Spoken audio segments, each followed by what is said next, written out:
I was genuinely surprised, and I would love for somebody to get to the bottom of it as to why they didn't interview Phil. Because they interviewed Rory last year when he shot 64 and posted.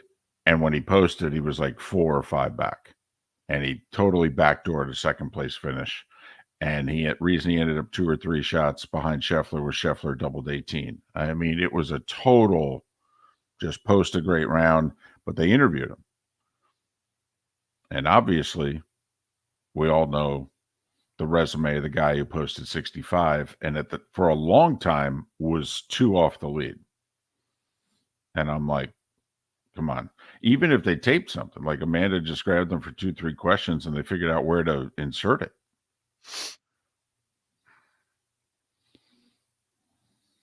Think it was him or them?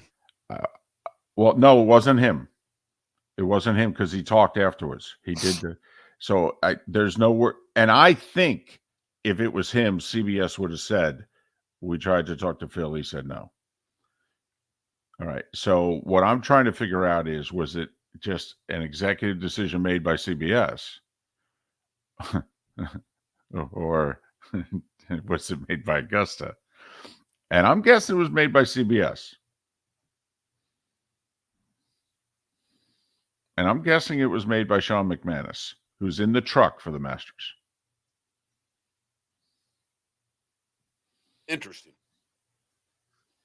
Because I thought it was glaring. Like, come on. Seriously? He's a 3-time champion here. I had to deal with Easter dinner in the middle of the Masters, so I had to pause it and then catch up. Not really happy. Yeah, we got ours out of the way at 1.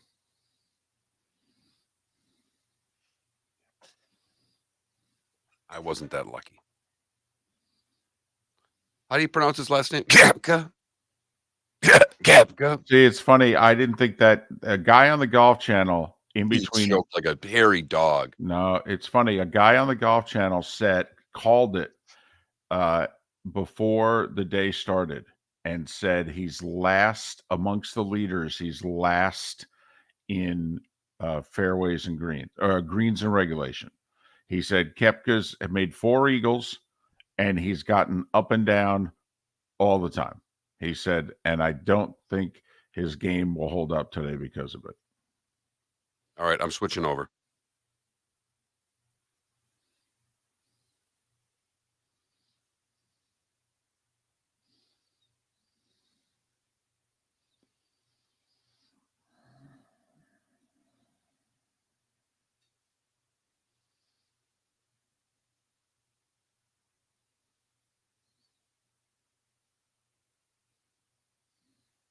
Morning, Paul.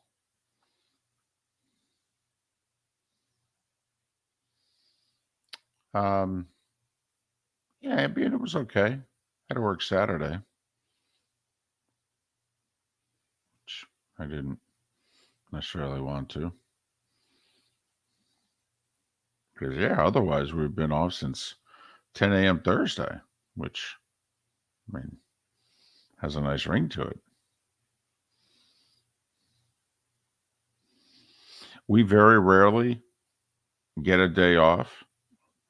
And so I don't know about Mark, but when we get one, I'm like, I could get used to this.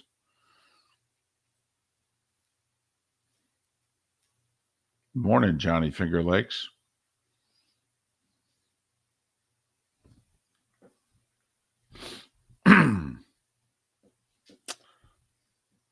Is this a good distance from the mic for me, Mark, or do I need to be closer?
Top of the morning to you.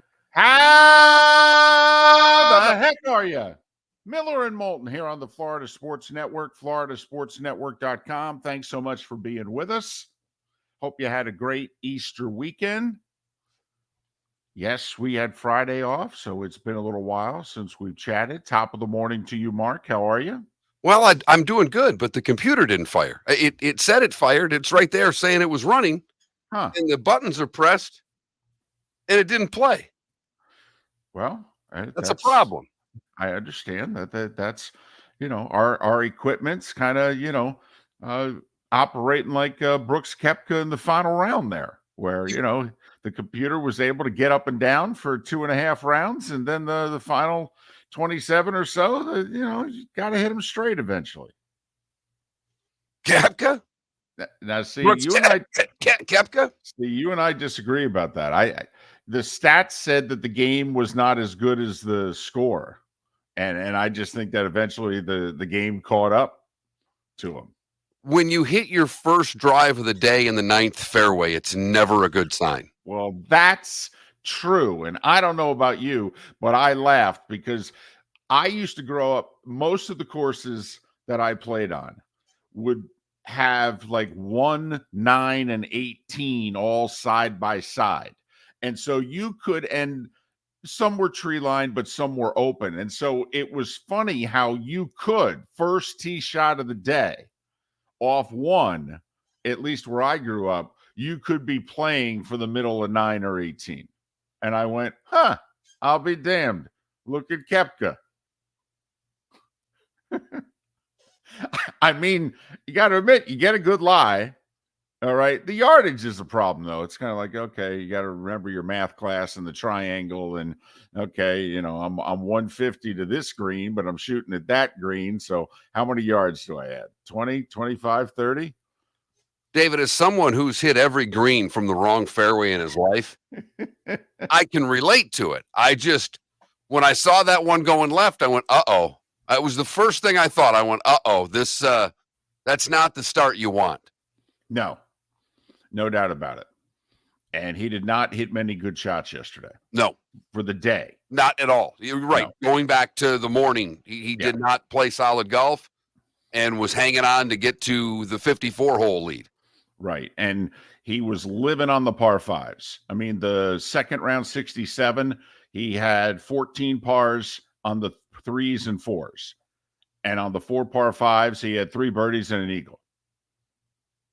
I mean, he had 4 eagles in the first 2 rounds. I mean, he was living off of the par fives, and he was getting up and down for par everywhere else. And it caught up to him. And Rahm played, beautiful golf. I mean, even the bogey on 9. I mean, he hit every shot pretty much where he wanted to and walked away with 5. He won with a 4-putt. Did you hear his story about Zach Ertz?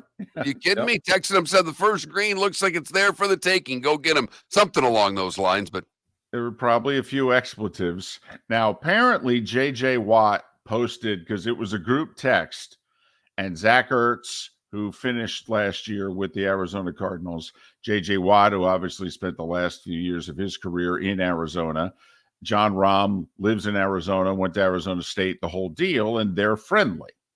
And so there was a group text that was going on, and Rahm looked at his phone 10 minutes before his first tee time, and Zach Ertz had said, "Listen, man, that first green, you're gonna crush it."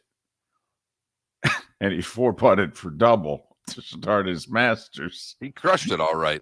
Yep.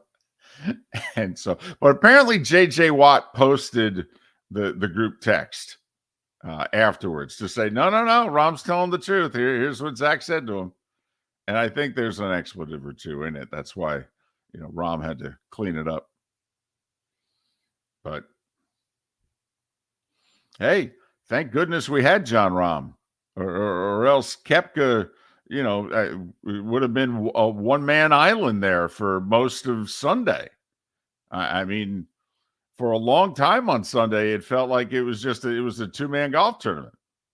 Oh, there's no doubt. And once Rahm got the lead, if there was any doubt of who the patrons were rooting for, We found out the moment John Rahm took the lead at Augusta.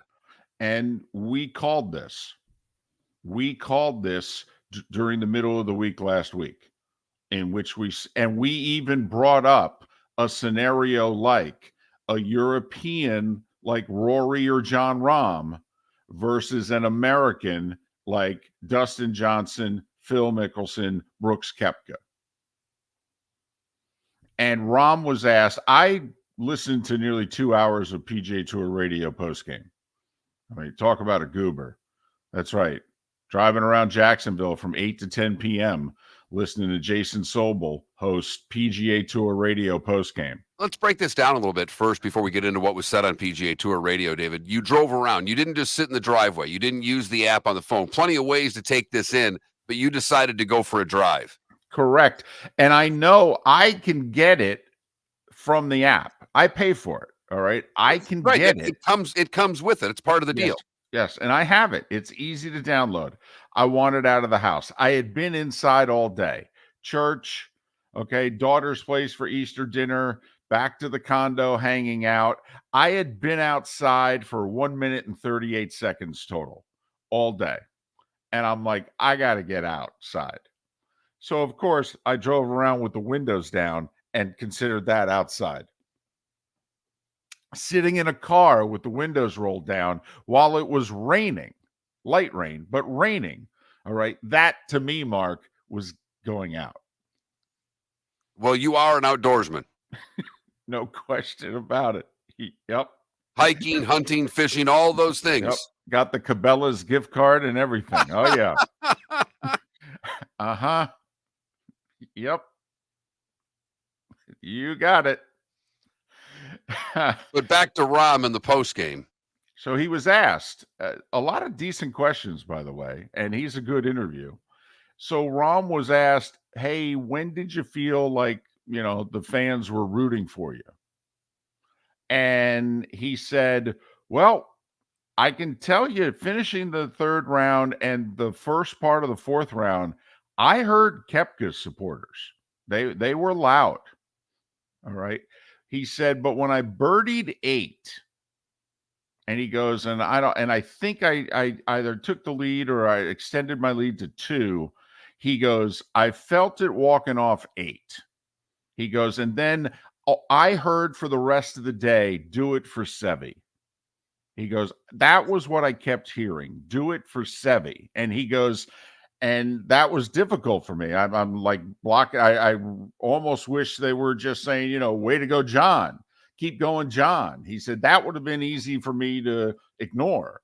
He goes, but they kept mentioning Seve. And for those that don't know, yesterday was Seve Ballesteros' birthday. And obviously the late, great Spaniard is the greatest Spanish golfer of all time. And Olazabal and Sergio and Rahm all revere and idolize him. And the first to win the Masters from Spain.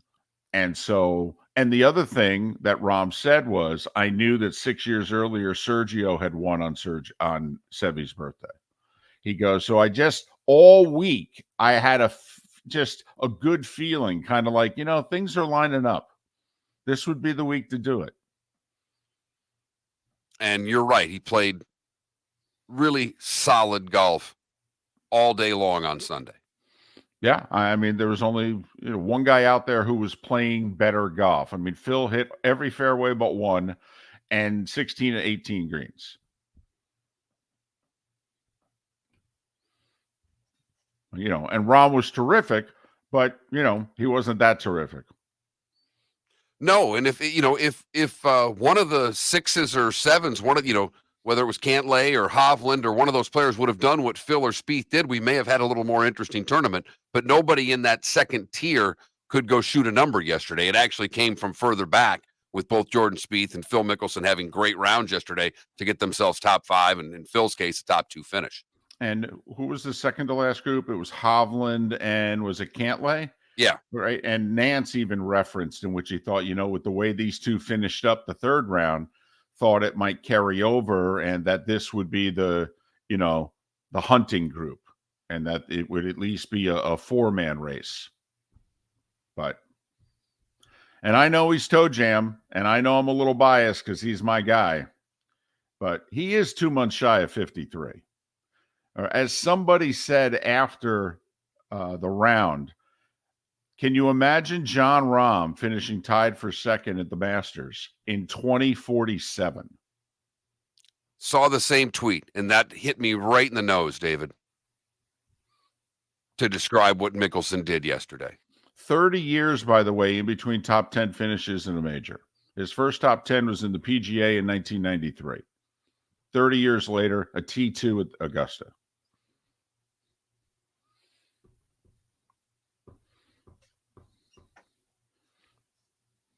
But it was interesting. Like this morning, I've made it a habit as I'm having my coffee and getting ready to the house. I throw the 4-letter network on and I just kind of watch the ticker, make sure I didn't miss anything. And when they put the scores up there, Spieth charged to a top 5 finish, even though Mickelson was tied T2.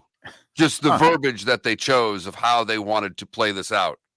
And it is, to me, was obvious that they wanted to push the Live Golf as far aside as they could. The problem was Mickelson and Koepka were tied for second and Patrick Reed was tied for fourth.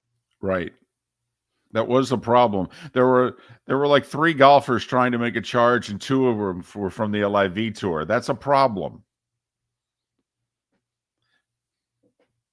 But, Augusta gave him the worst tee times that they could. Phil shoots 65. He's T2. He's 2 shots off the lead, and they don't interview him. They did all they could to make him as invisible as possible. And to me, the crowd was that way too. They, when Rahm took the lead, there was a pop from the crowd that I felt was the PGA Tour crowd telling Live Golf, we don't like you. We like them a lot more. And yeah, the crowd didn't get loud for Phil till it was 17 and 18. I mean, when he nearly held it on 17, that was a roar.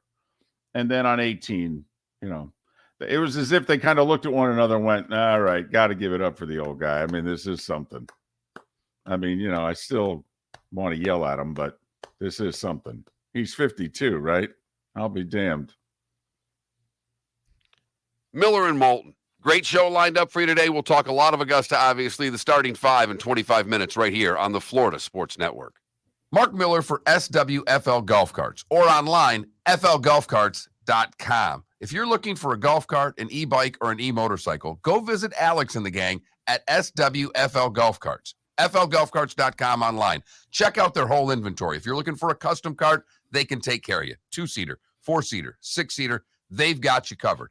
E-bikes, nobody better for value and service. E-motorcycles, check them out. Again, flgolfcarts.com. flgolfcarts.com. David Moulton for Napa Auto Parts, and Napa Filters. Insist on Napa filters for your vehicles, or if you're a do-it-yourselfer, only buy Napa filters. Napa has a filter for almost anything on earth that moves, whether it's motorcycles, foreign and domestic cars, vans, SUVs, earth-moving equipment. You get the idea. Napa Auto Parts, Napa filters. Insist on them for your vehicles, or if you're do-it-yourselfer, only buy Napa filters. Ladies and gentlemen, once again. Yeah. Hi. Excuse me. Hey, the line starts back here. Ma'am, if your party's not here, you're going to have to go around again. If you had the opportunity to avoid all this, wouldn't you? Salt Live is the official transportation provider of the Miller and Moulton Morning Show, making your trip to and from the airport seamless and stress-free. Salt Live is supported with the help of local partners like the Bayfront Inn. Gather your family and friends and enjoy a leisurely day on the water with a pontoon or deck boat. If you prefer to explore the waterways without a motor, the Bayfront has canoes, standboards, and kayaks. At the end of your journey, enjoy lunch or dinner at the Bamboo Tropical Bar and Grill. The Bayfront Inn, something for everyone on 5th Avenue in downtown Naples. BayfrontInNaples.com. When you need a ride, book with Salt Live Transportation, 308-8686, or book on saltlivetransportation.com.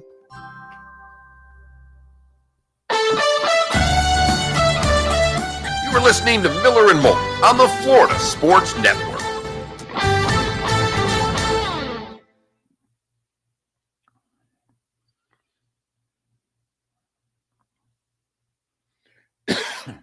I'll say this.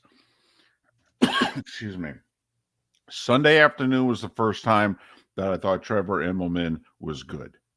So far this year, I did not think he added anything. Sunday late afternoon, I thought the fact he was noticing how Rahm was teeing it up and where he had his club face, that he was going to try to draw the ball off the tee here. Okay, he noticed that a couple times. I thought Trevor had a good late afternoon. First time I've thought that. Because I thought he has added absolutely nothing to their coverage. Man, I don't like the coverage.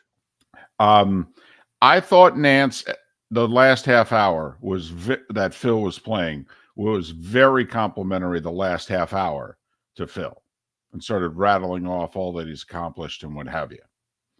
I thought he was clearly with Koepka and Patrick Reed and others that just. Well, did you hear his CW comment? Yeah, which is funny.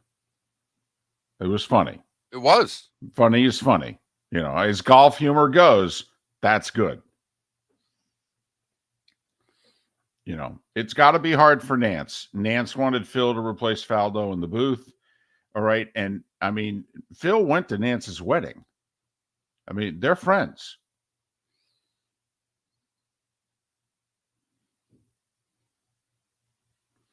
And I'm not being a jerk. Tiger's done.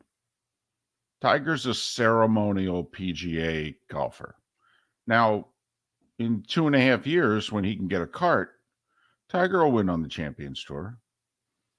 But, I mean, Tiger can't do what Phil just did. Can't do it. Can't do it. Game's not good enough. He's physically not good enough. He can't do it. There's no evidence. Since he won the Masters, he's played 10 tournaments. That's in 4 years, by the way. He's played 10 tournaments. He's only finished 4 of them. And his best finish is a T21. I mean, it is what it is. He's lucky to have the leg. He's lucky to be alive. But he's a ceremonial golfer on the PGA Tour. I still think he can go out and shoot a 67, something like that. But I don't think he can, you know, maybe at Augusta. But see, the problem is that walk crushes him. Absolutely crushes him, that walk.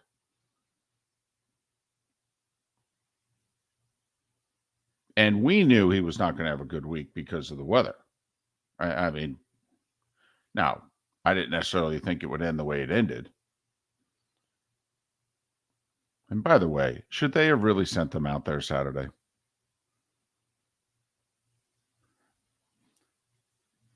Should they have sent them out there Saturday? And I certainly thought they kept them out there Saturday at least 1 hole, if not 2 holes too long.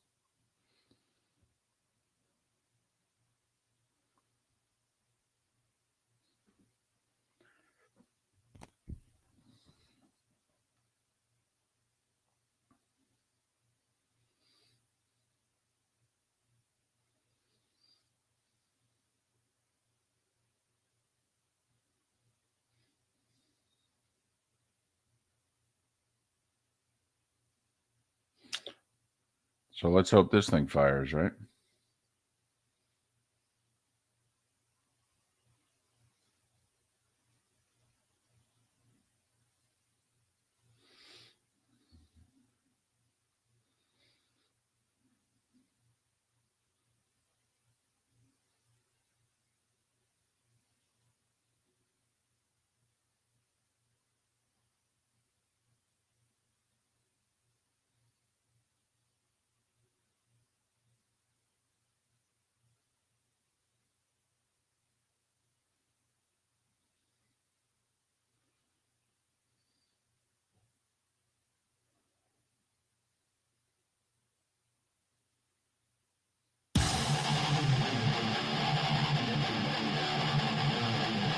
You're listening to Miller and Moulton, exclusively on the Florida Sports Network. 21 minutes after the hour. Miller and Moulton, Florida Sports Network, floridasportsnetwork.com. Thanks so much for being with us. We'll get back to John Rahm winning the Masters and all the storylines that went with the tournament coming up. Mark Lai to join us in a little more than an hour. I want to go back to something that happened Friday afternoon, Friday evening. And I'm guessing most people don't care about this. I think it's one of the most outrageous things that I've seen in major pro sports since I've been a fan, which is basically 50 years. Were you aware, Mark, as it was happening, of what the Dallas Mavericks were doing Friday? Not in the moment. I was not. I was not caught up in the NBA play-in race. Right. And you know, I'm paying a little bit of attention to it. You're paying a little bit of attention to it. We're curious, can the Heat get out of the play-in and, you know, what have you. So the Mavs are in it Friday afternoon. Now, the odds are they're not going to make the play-in. The significance is if they make the play-in, they're going to lose their first-round pick to the Knicks to complete a past trade that they made for Porzingis.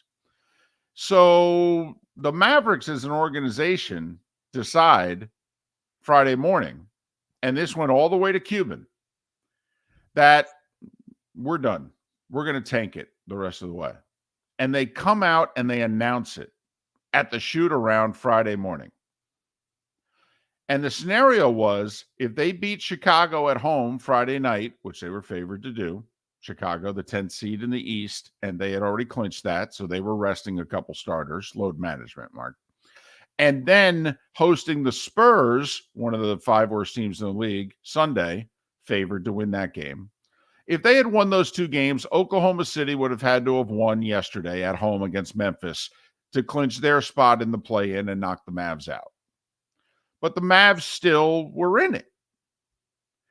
And they said, no, we're not taking that chance. We are not losing the 10th pick of the draft, not the first, the 10th pick. And they publicly announced they weren't going to play Kyrie. Luka's only going to play a quarter. And we're intentionally going to make it so that we will not win and have a chance to make the play-in. And I thought Adam Silver needed to pick up the phone and call the Mavericks and say, change your tune by tip, or I am going to bring the wrath of God down on your organization. Because this is not a load management thing. This is the integrity of the league that you are now putting at risk. Do you think I'm nuts? I don't think you're nuts. I don't think this is any different than what Philadelphia did for seasons. This is the process all in one game. That for the future of their franchise, they felt the best move was to get this draft pick and not give this pick up to the Knicks, so they did what they felt they needed to do for it. They tanked. They purposefully tanked games. There's no 2 ways about it. Now, you could argue if them publicly announcing it is actually a good thing or a bad thing, but also think about what we now have going on in sports. We have widespread gambling, legalized gambling. 2/3 of the states have legalized sports betting. So in a way, the Mavs were kind of telling you, in that way it's good. But Mark, there was an incident in 2000. The Minnesota Timberwolves screwed up. They illegally signed Joe Smith. David Stern fined him $3.5 million, negated the signing, negated his future Larry Bird rights, which cost him millions of dollars, and took away 5 first-round picks from the Timberwolves. 5. That was for an illegal player signing. And all I could think of Friday night and Saturday was, if David Stern was commissioner today, that he would be putting that penalty and then suspending Mark Cuban for a year on top of it. Am I wrong? No. I don't think that you are. David Stern would have handled this much differently than Adam Silver did.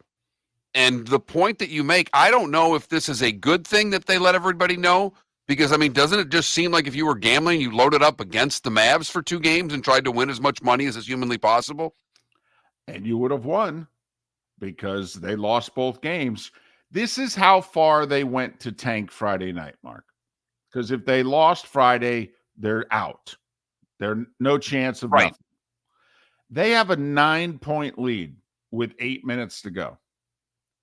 They take out the best 5 players they have that they're willing to play. They put in literally the 5 worst guys they have on their roster. Chicago goes on a 14-0 run to take a 5-point lead. In the final 30 seconds, they're down 3, the Mavs, and they end up with 3 shots at it to tie the game. Meanwhile, their best 3-point shooter, who had played the first 40 minutes, a lot of minutes, they didn't put him on the floor.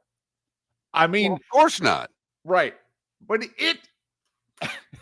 remember, in comparison, the Houston Texans, who had the number 1 pick in this year's draft, heading into the final game of the season, went to Indianapolis and trailing by 7 with under 2 minutes to go, drove the length of the field, scored, went for 2, converted, and cost themselves the first overall pick in the draft. There's a horribly cheesy 80s movie with Rodney Dangerfield called Easy Money. In the beginning, they have a scoop on a harness bet, and the harness horse is winning the race, in which the harness driver decides he is not going to win and has his heels buried in the sand while he is pulling on the back of the horse so that the horse does not finish first. That's what the Mavs did. They did every single thing possible to ensure that they lost. Announced they were going to do it, and then did it. And my point is, if you're commissioner of that league, that has to be where you draw the line, correct? I mean, come on. I mean, I don't ever want to hear Adam Silver ever again say a bad thing about load management, because this is load management on steroids is what this is. This is literally the integrity of your league. When teams have a chance to make the playoffs and say, nah. And remember, they have 2 stars / superstars in Luka and Kyrie. Nobody wants to play Dallas. No, but we don't think they're going to win the title. But you mean to tell me those 2 guys can't win a game? You mean to tell me those 2 guys can't steal a series? Okay, we've seen guys in the teams in the play-in and college go to the Final Four. Okay, the Houston Rockets went 40-42 one year in the NBA, went to Game 6 of the NBA Finals. What have we been saying about the West all year, Mark? This year, the West is wide open. The Western Conference this year could be the NCAA tournament we just witnessed. Yes, but David, a top 10 draft pick. I don't know if you're aware. This is a top 10 pick. Number 10. No. It's number 10. It's a 1% chance of it going up. There's a better chance of it going down. Right. That's the thing. It's not even like the NFL where you know where your pick's going to be based on record. No. Do you think Adam Silver will do anything? Well, they announced, Mark, they're conducting an investigation. Correct. That's all we know now. There's nothing to it. All the evidence is on there on the tape. The Dallas Mavericks presented their case for both sides over the course of the last 72 hours. Jason Kidd post-game said, I was ordered by Mark Cuban and the general manager to lose the game. I'm following orders. He said it out loud. How long does an investigation take? Miller and Moulton. The starting 5 is next right here on the Florida Sports Network. Napa Auto Parts, and Napa Filters. Insist on Napa Filters for your vehicles, or if you're a do-it-yourselfer, Only buy Napa filters. Napa has a filter for almost anything on earth that moves, whether it's motorcycles, foreign and domestic cars, vans, SUVs, earth-moving equipment. You get the idea. Napa Auto Parts, Napa filters. Insist on them for your vehicles, or if you're a do-it-yourselfer, only buy Napa filters. Ladies and gentlemen, once again. Hi. Excuse me. Hey, the line starts back here. Ma'am, if your party's not here, you're gonna have to go around again. If you had the opportunity to avoid all this, wouldn't you? Salt Live is the official transportation provider of the Miller and Moulton Morning Show, making your trip to and from the airport seamless and stress-free. Salt Live is supported with the help of local partners like the Bayfront Inn. Gather your family and friends and enjoy a leisurely day on the water with a pontoon or deck boat. If you prefer to explore the waterways without a motor, the Bayfront has canoes, standboards, and kayaks. At the end of your journey, enjoy lunch or dinner at the Bamboo Tropical Bar and Grill.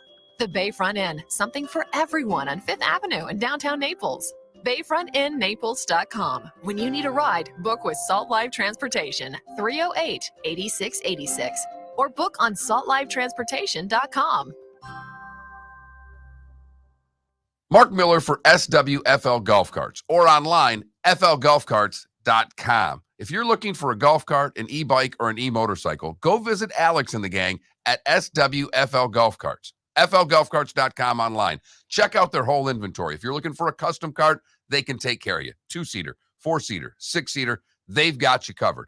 E-bikes, nobody better for value and service. E-motorcycles, check them out. Again, flgolfcarts.com. flgolfcarts.com.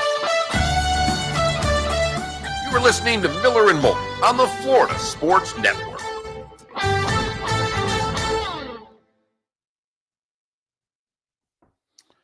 Johnny Finger Lakes, what about the coverage did you not like?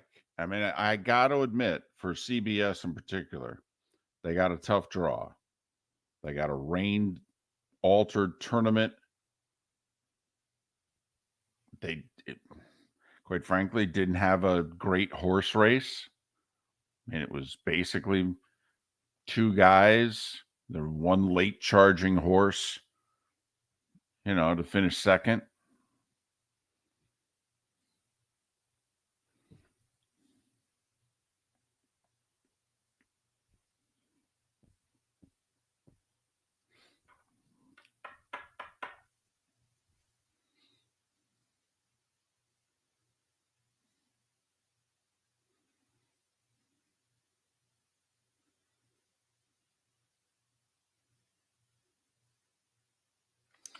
Did you see those two women who somehow miraculously did not get hit by those falling trees?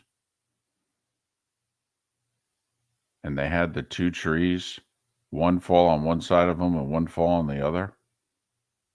Oh my goodness.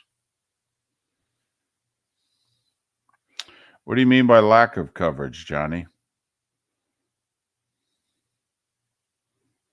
I mean, you wanted to see more golf shots, more golfers?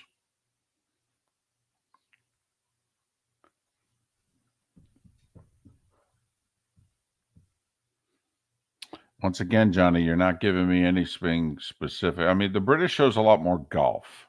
Gotcha. Yeah, well, Johnny, part of the problem is, there were only 54 guys for the weekend. In a major, there's 20 more guys. Paul, it's news when they're not in the playoffs.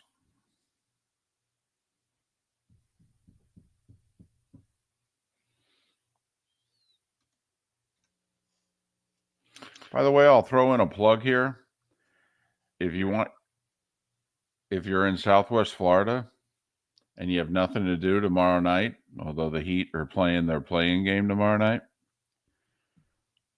FGCU's baseball team, which is top 20 in the country, they have a leadoff hitter and a center fielder named Brian Ellis.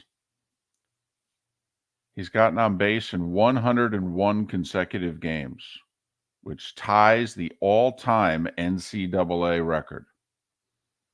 They're playing FAU Tuesday at home. Games usually start 6:30-ish. Well, Johnny, that's not CBS's call. That's the Masters call. Now, I will say, contractual, it would have been a problem if they had moved up Saturday's play schedule because certain networks contractually have the rights to certain coverage. And like the whole ESPN Plus /Masters.com, you're cutting into that. But I thought Saturday was a bad look for Augusta. Thought they needed to move play up. I thought they needed to move coverage up. And then I thought they should have called. It was raining too hard, I thought, for 1 to 2 holes too long.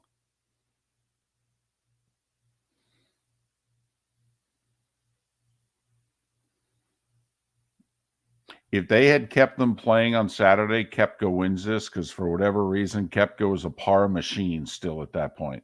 And everybody else was starting to make bogeys.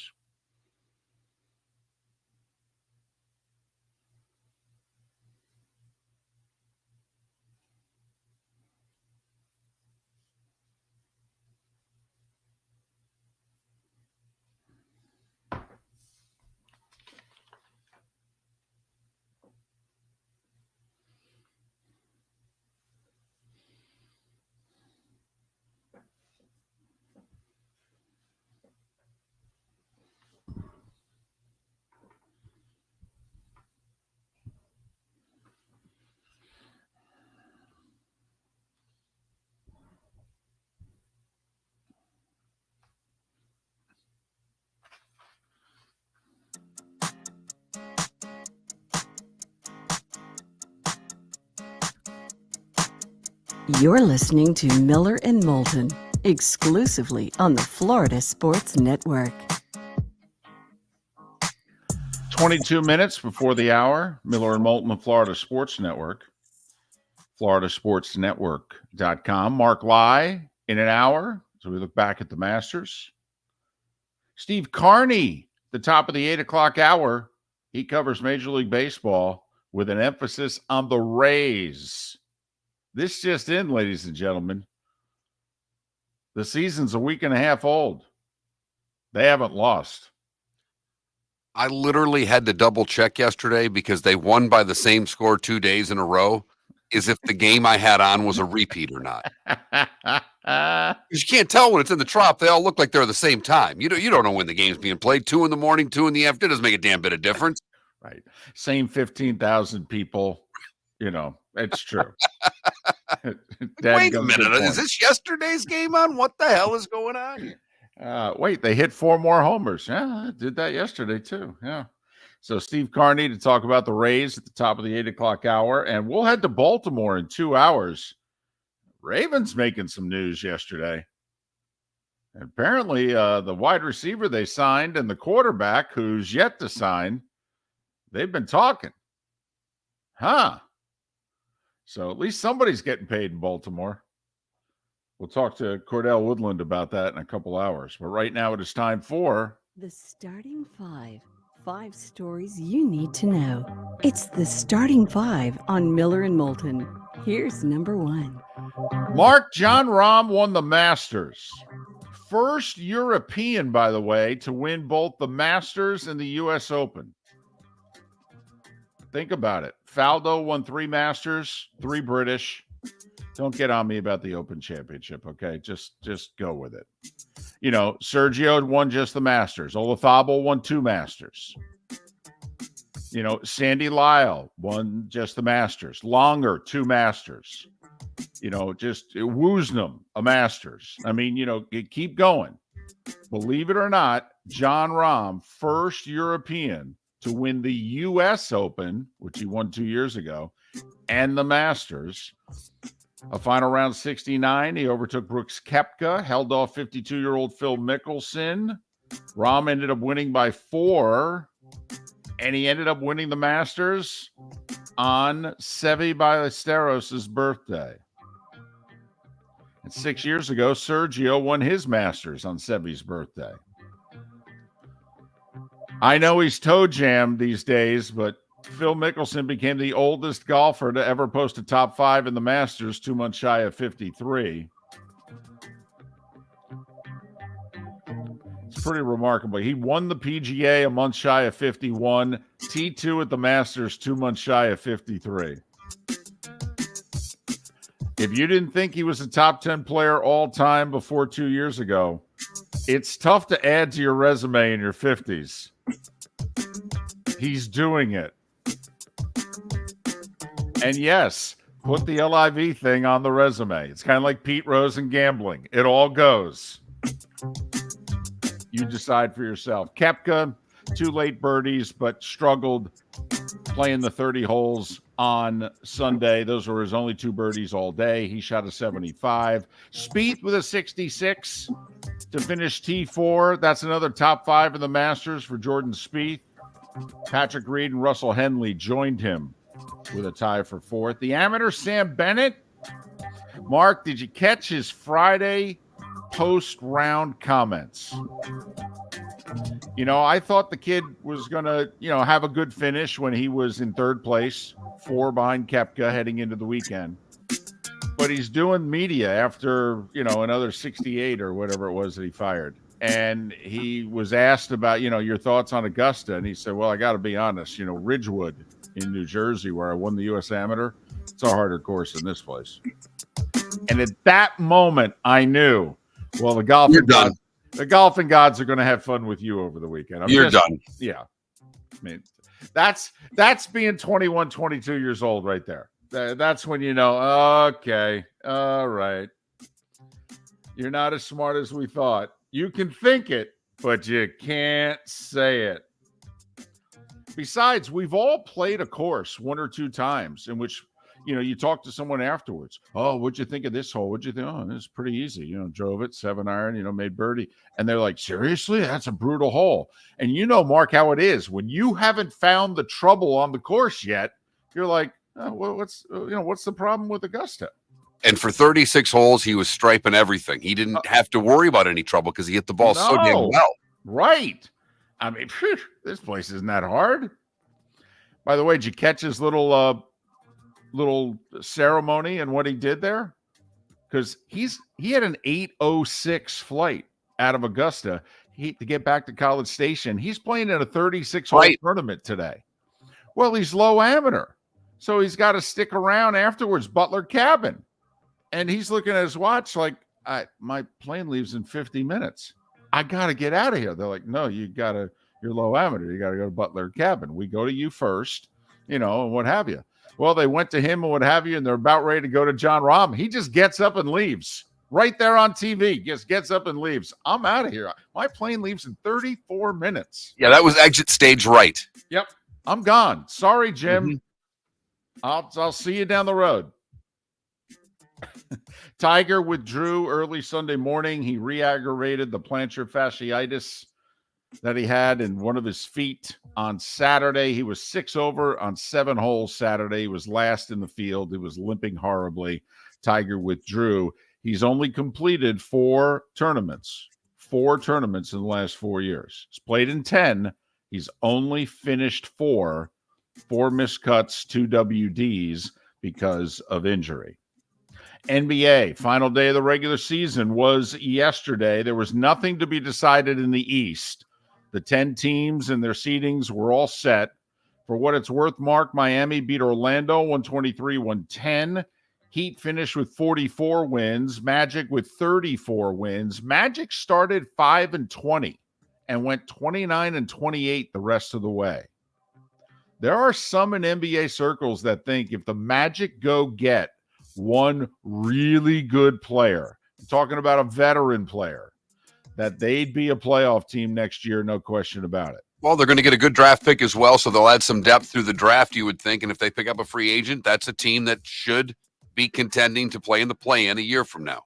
Udonis Haslam's final regular season game, the 42-year-old Heat legend, and he is, scored 24 points, the 3rd highest scoring game of his career.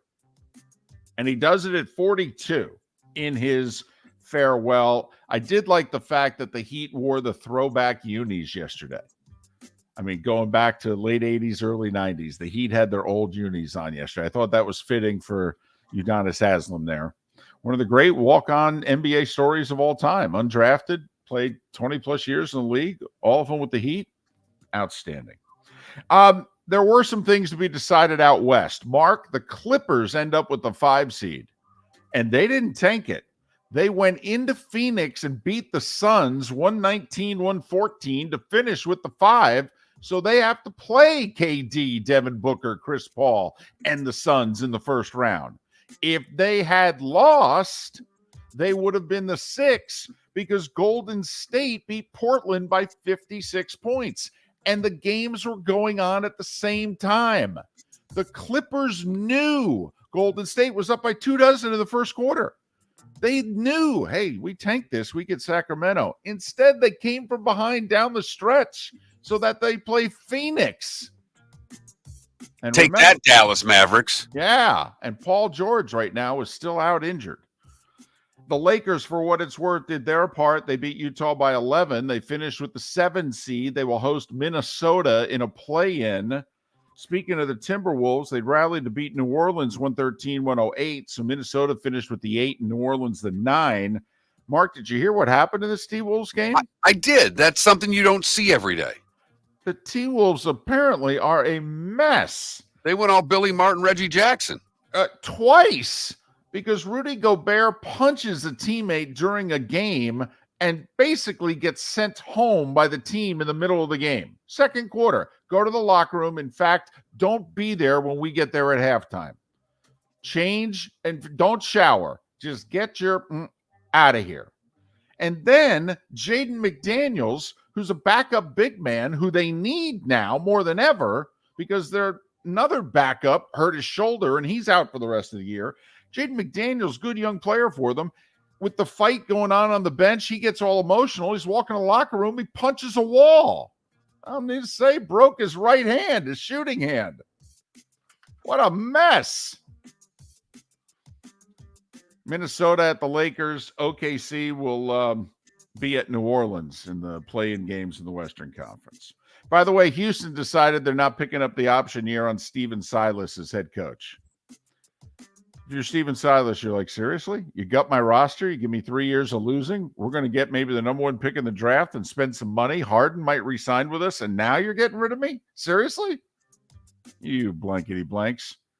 And Dwayne Casey decided to, quote, move upstairs, Mark. He's very excited about the next phase of his career. Yeah, he was fired as head coach, basically. And they said, we got a cushy front office job for you because you're a good guy. Pistons finished with the worst record in the league. Congratulations to the Boston Bruins. They set the all-time record for most wins in a regular season. They beat the Devils Saturday and the Flyers 5-3 yesterday. They have 63 wins and 2 games still left. Mark, good thing, no difference that they did this. Remember, this is shades of the Lightning 4 years ago.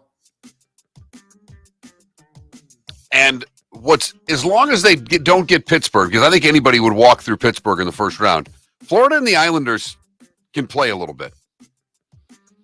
Yeah, they'll be favored in the first round, but it will not be an easy series. Colorado beat Anaheim in overtime 5-4. Nathan McKinnon with 2 goals. The reason that's important, Colorado now moves into first in the Central Division by 2 points with 3 games left. There are 10 NHL games tonight. Panthers host the Leafs. Islanders are in Washington. Pittsburgh is idle. We mentioned that because the Panthers, Islanders, and Penguins are separated by a point. 2 of those 3 teams will make the playoffs. The other will be out. Major League Baseball. The Rays are 9-0, ladies and gentlemen. 9-0. They've outscored their opponents 75-18. Do the math. That's 8 1/3 to 2. Every game they've played. They've won every game by 4 or more runs. Drew Rasmussen had a 1-hitter through 7 yesterday. Rays host the Red Sox tonight. Marlins beat the Mets to salvage a game in that series 7-2. Brian De La Cruz with a homer and 4 RBIs.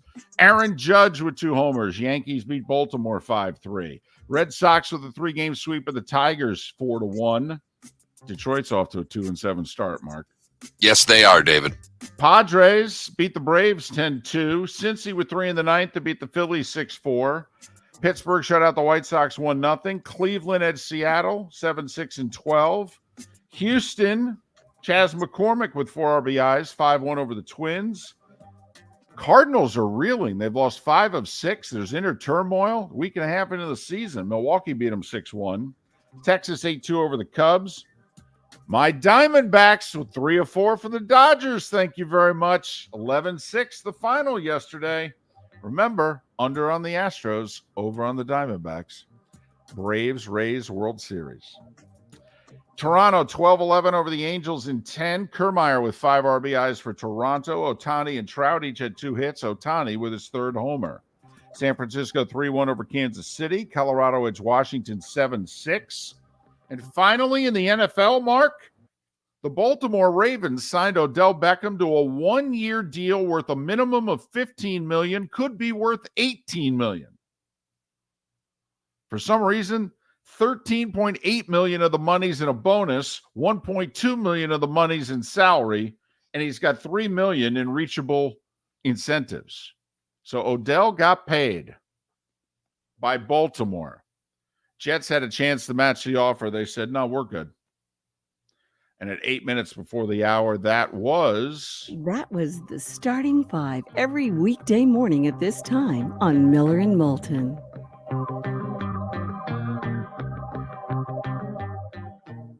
Odell Beckham missing all of last year with his 2nd torn ACL, getting $15 million. Mark, that's worth a how about that? Wow. Wow. None of us thought. I mean, the best offer he had on the table before the weekend was like $5 million. Damn. Got paid. So it only takes one, David. It only takes one, and the Ravens were the one. First wide receiver the Ravens have signed for Lamar Jackson that they're paying more than $6 million to, for what it's worth.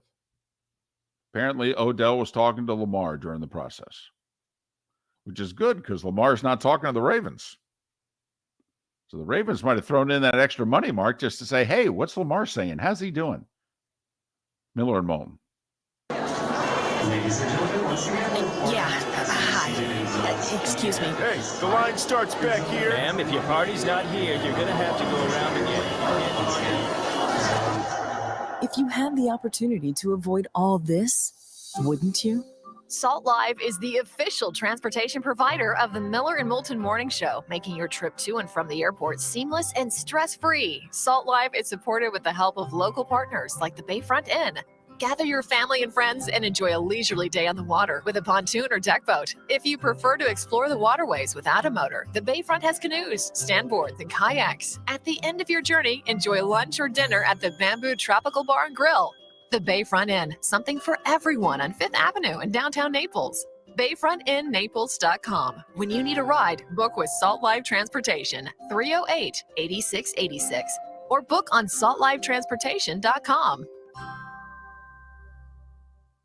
David Moulton for Napa Auto Parts, and Napa Filters. Insist on Napa filters for your vehicles, or if you're a do-it-yourselfer, only buy Napa filters. Napa has a filter for almost anything on earth that moves, whether it's motorcycles, foreign and domestic cars, vans, SUVs, earth-moving equipment. You get the idea. Napa Auto Parts, Napa filters. Insist on them for your vehicles, or if you're do-it-yourselfer, only buy Napa filters. Mark Miller for SWFL Golf Carts, or online, flgolfcarts.com. If you're looking for a golf cart, an e-bike, or an e-motorcycle, go visit Alex and the gang at SWFL Golf Carts. flgolfcarts.com online. Check out their whole inventory. If you're looking for a custom cart, they can take care of you. 2-seater, 4-seater, 6-seater, they've got you covered. E-bikes, nobody better for value and service. E-motorcycles, check them out. Again, flgolfcarts.com. flgolfcarts.com.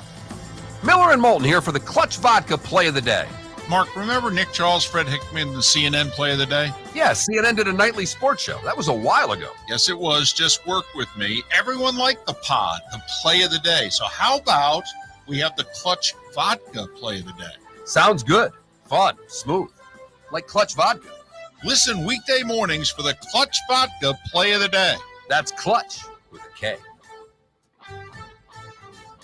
Located on the East Trail, locally owned Naples Tiki Bar and Grill is an outdoor eatery next to the Hitching Post Shopping Center. Island-inspired food with a true tiki theme. The best place in Naples to enjoy the beautiful weather in Southwest Florida. The Naples Tiki Bar and Grill offers a great menu for dine-in or takeout. Enjoy our famous pulled pork, huge burgers, and tiki bar cocktails. Don't miss happy hour every day from 3 to 6 and live music 7 days a week. See you soon at the Naples Tiki Bar and Grill, 11498 Tamiami Trail East.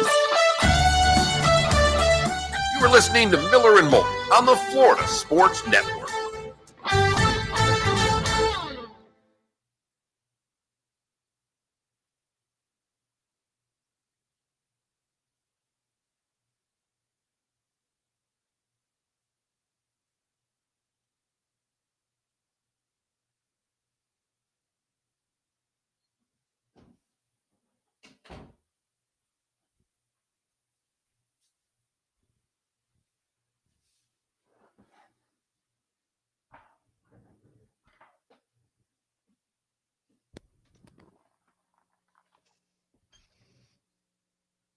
Yeah, Pleasant Journeys, we have to have the double video angle because it's the only way to keep us on the air. So that's why the two cameras.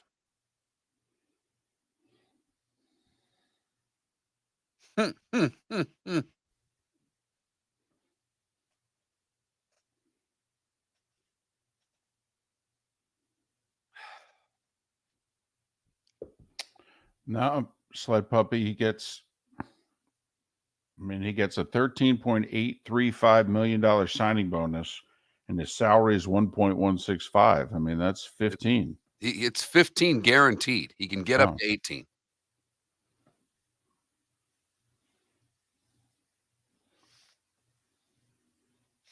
I mean, he got a check yesterday for $13,835,000.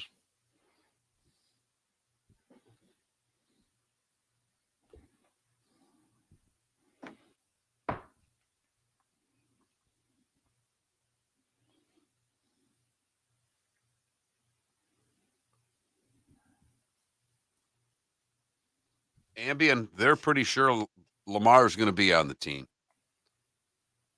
And there's no real reason to think that he won't right now.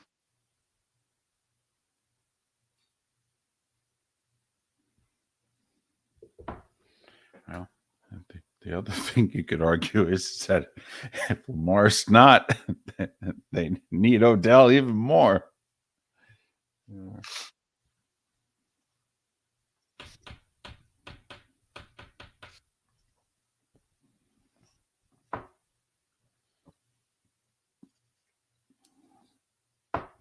Where is the U.S. Open this year? Because like the PGA, I think is at Oak Hill and Rochester.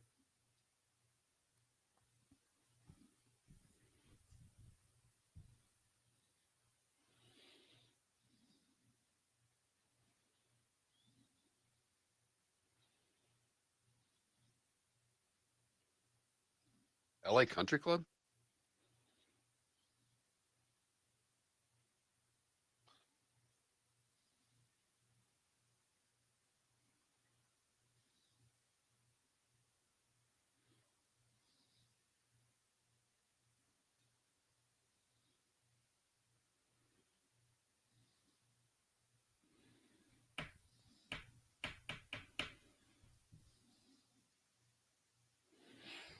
That's the third. That'd be the third U.S. Open out of 5 out west. Did Pebble in 2019,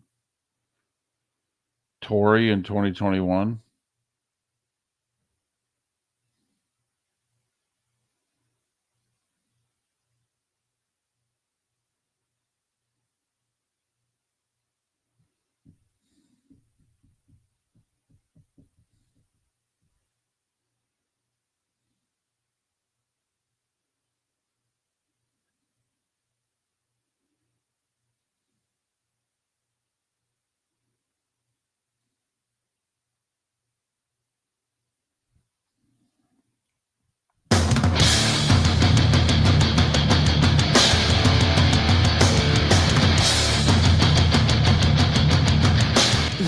listening to Miller and Moulton, exclusively on the Florida Sports Network. And now, here's Mark Miller and David Moulton. Top of the morning to you. Hope you had a great Easter weekend. Thanks for starting your week off with us. Miller and Moulton, the Florida Sports Network, floridasportsnetwork.com. Mark Lai to talk about the Masters in 35 minutes time. Steve Carney to talk about the unbeaten Rays. Thank you very much. They're never going to lose. 162-0. Of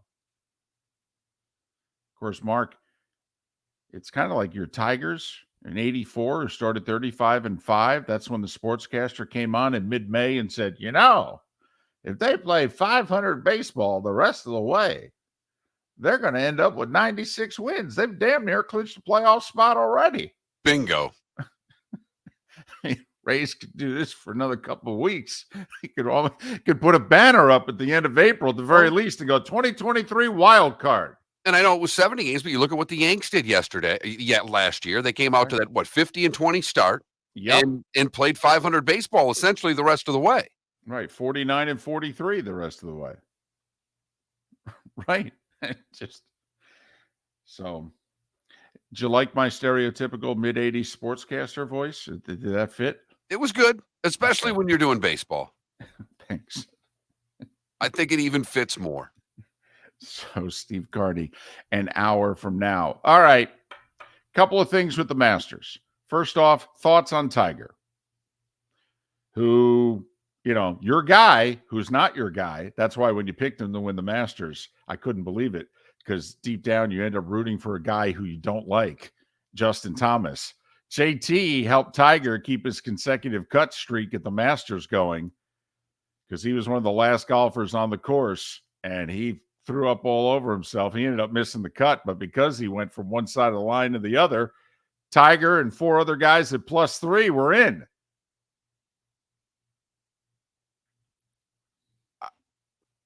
I don't even know anymore. I mean, playing and then withdrawing because you're hurt, I don't like to see that. It doesn't look as if he can play 4 rounds of tournament golf anymore.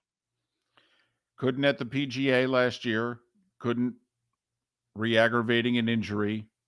And you and I both thought he'd have a difficult week. I mean, you said you thought he'd make the cut. I was worried he'd miss it because of the weather, which was supposed to start beginning Friday.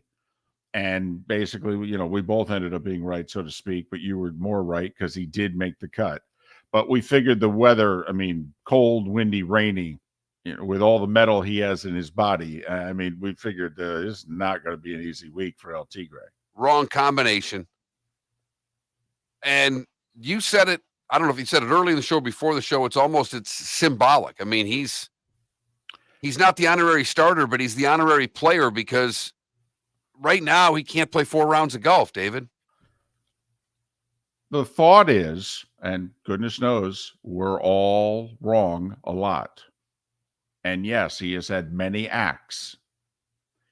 But do you believe he will get healthier as he gets older? Or do you believe that actually this year and or next year is the healthiest that Tiger is going to be?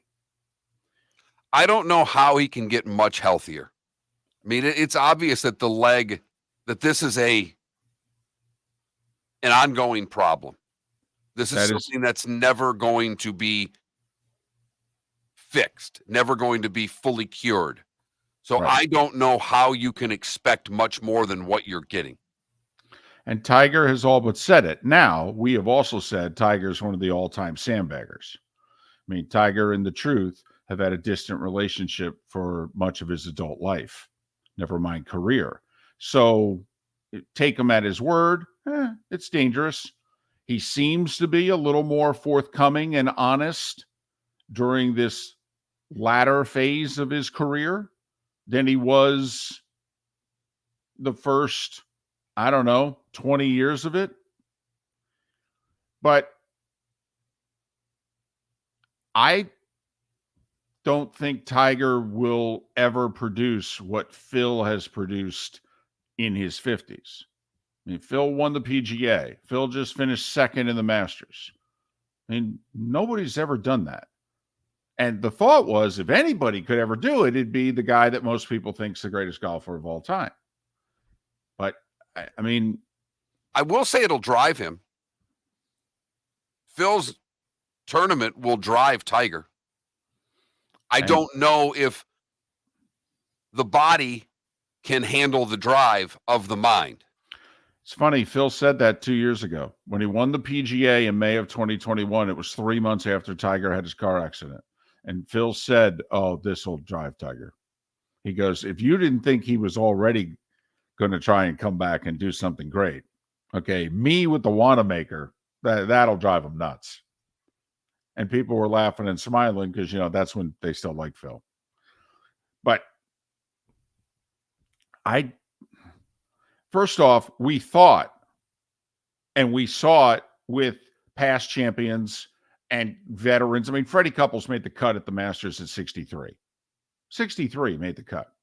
Which, by the way, to me, when I saw that he made the cut and became the oldest player ever to make the cut, that in my head, and we talked about this last week, that assured me in my brain that he's the honorary starter now.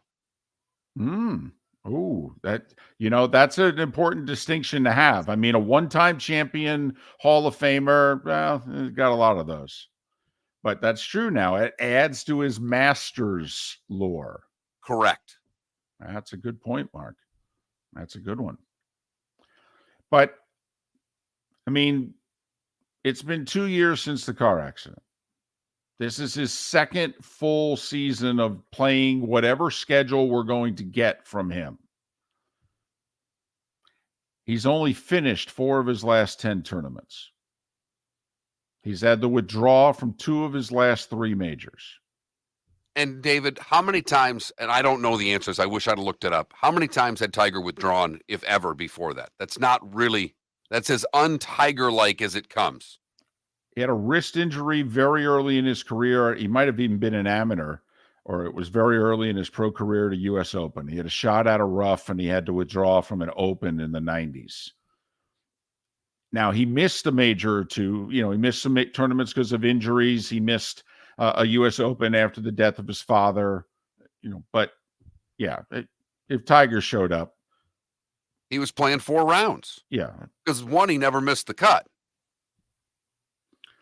So he did technically made the cut on the number. That's 23 consecutive cuts made. That ties the all-time record. It was Gary Player and somebody else. And I mean, you hesitate to say Tiger's done, but I mean, I think Tiger's a ceremonial PGA Tour player for the rest of his career. Not to say he won't have a 67 in a big tournament. Maybe he can do what Phil just did, ham and egg it, for 3 days and put a great Sunday on the board, But right now, I mean, he's played 2 Masters post the car accident. One, he barely finished, shooting 78, 79 on the weekend. And this one, he couldn't finish. And granted, it was cold, it was raining, it was as bad of conditions as there could be for that tournament for everyone, let alone for a guy who's had to undergo the surgeries that Tiger has had to undergo.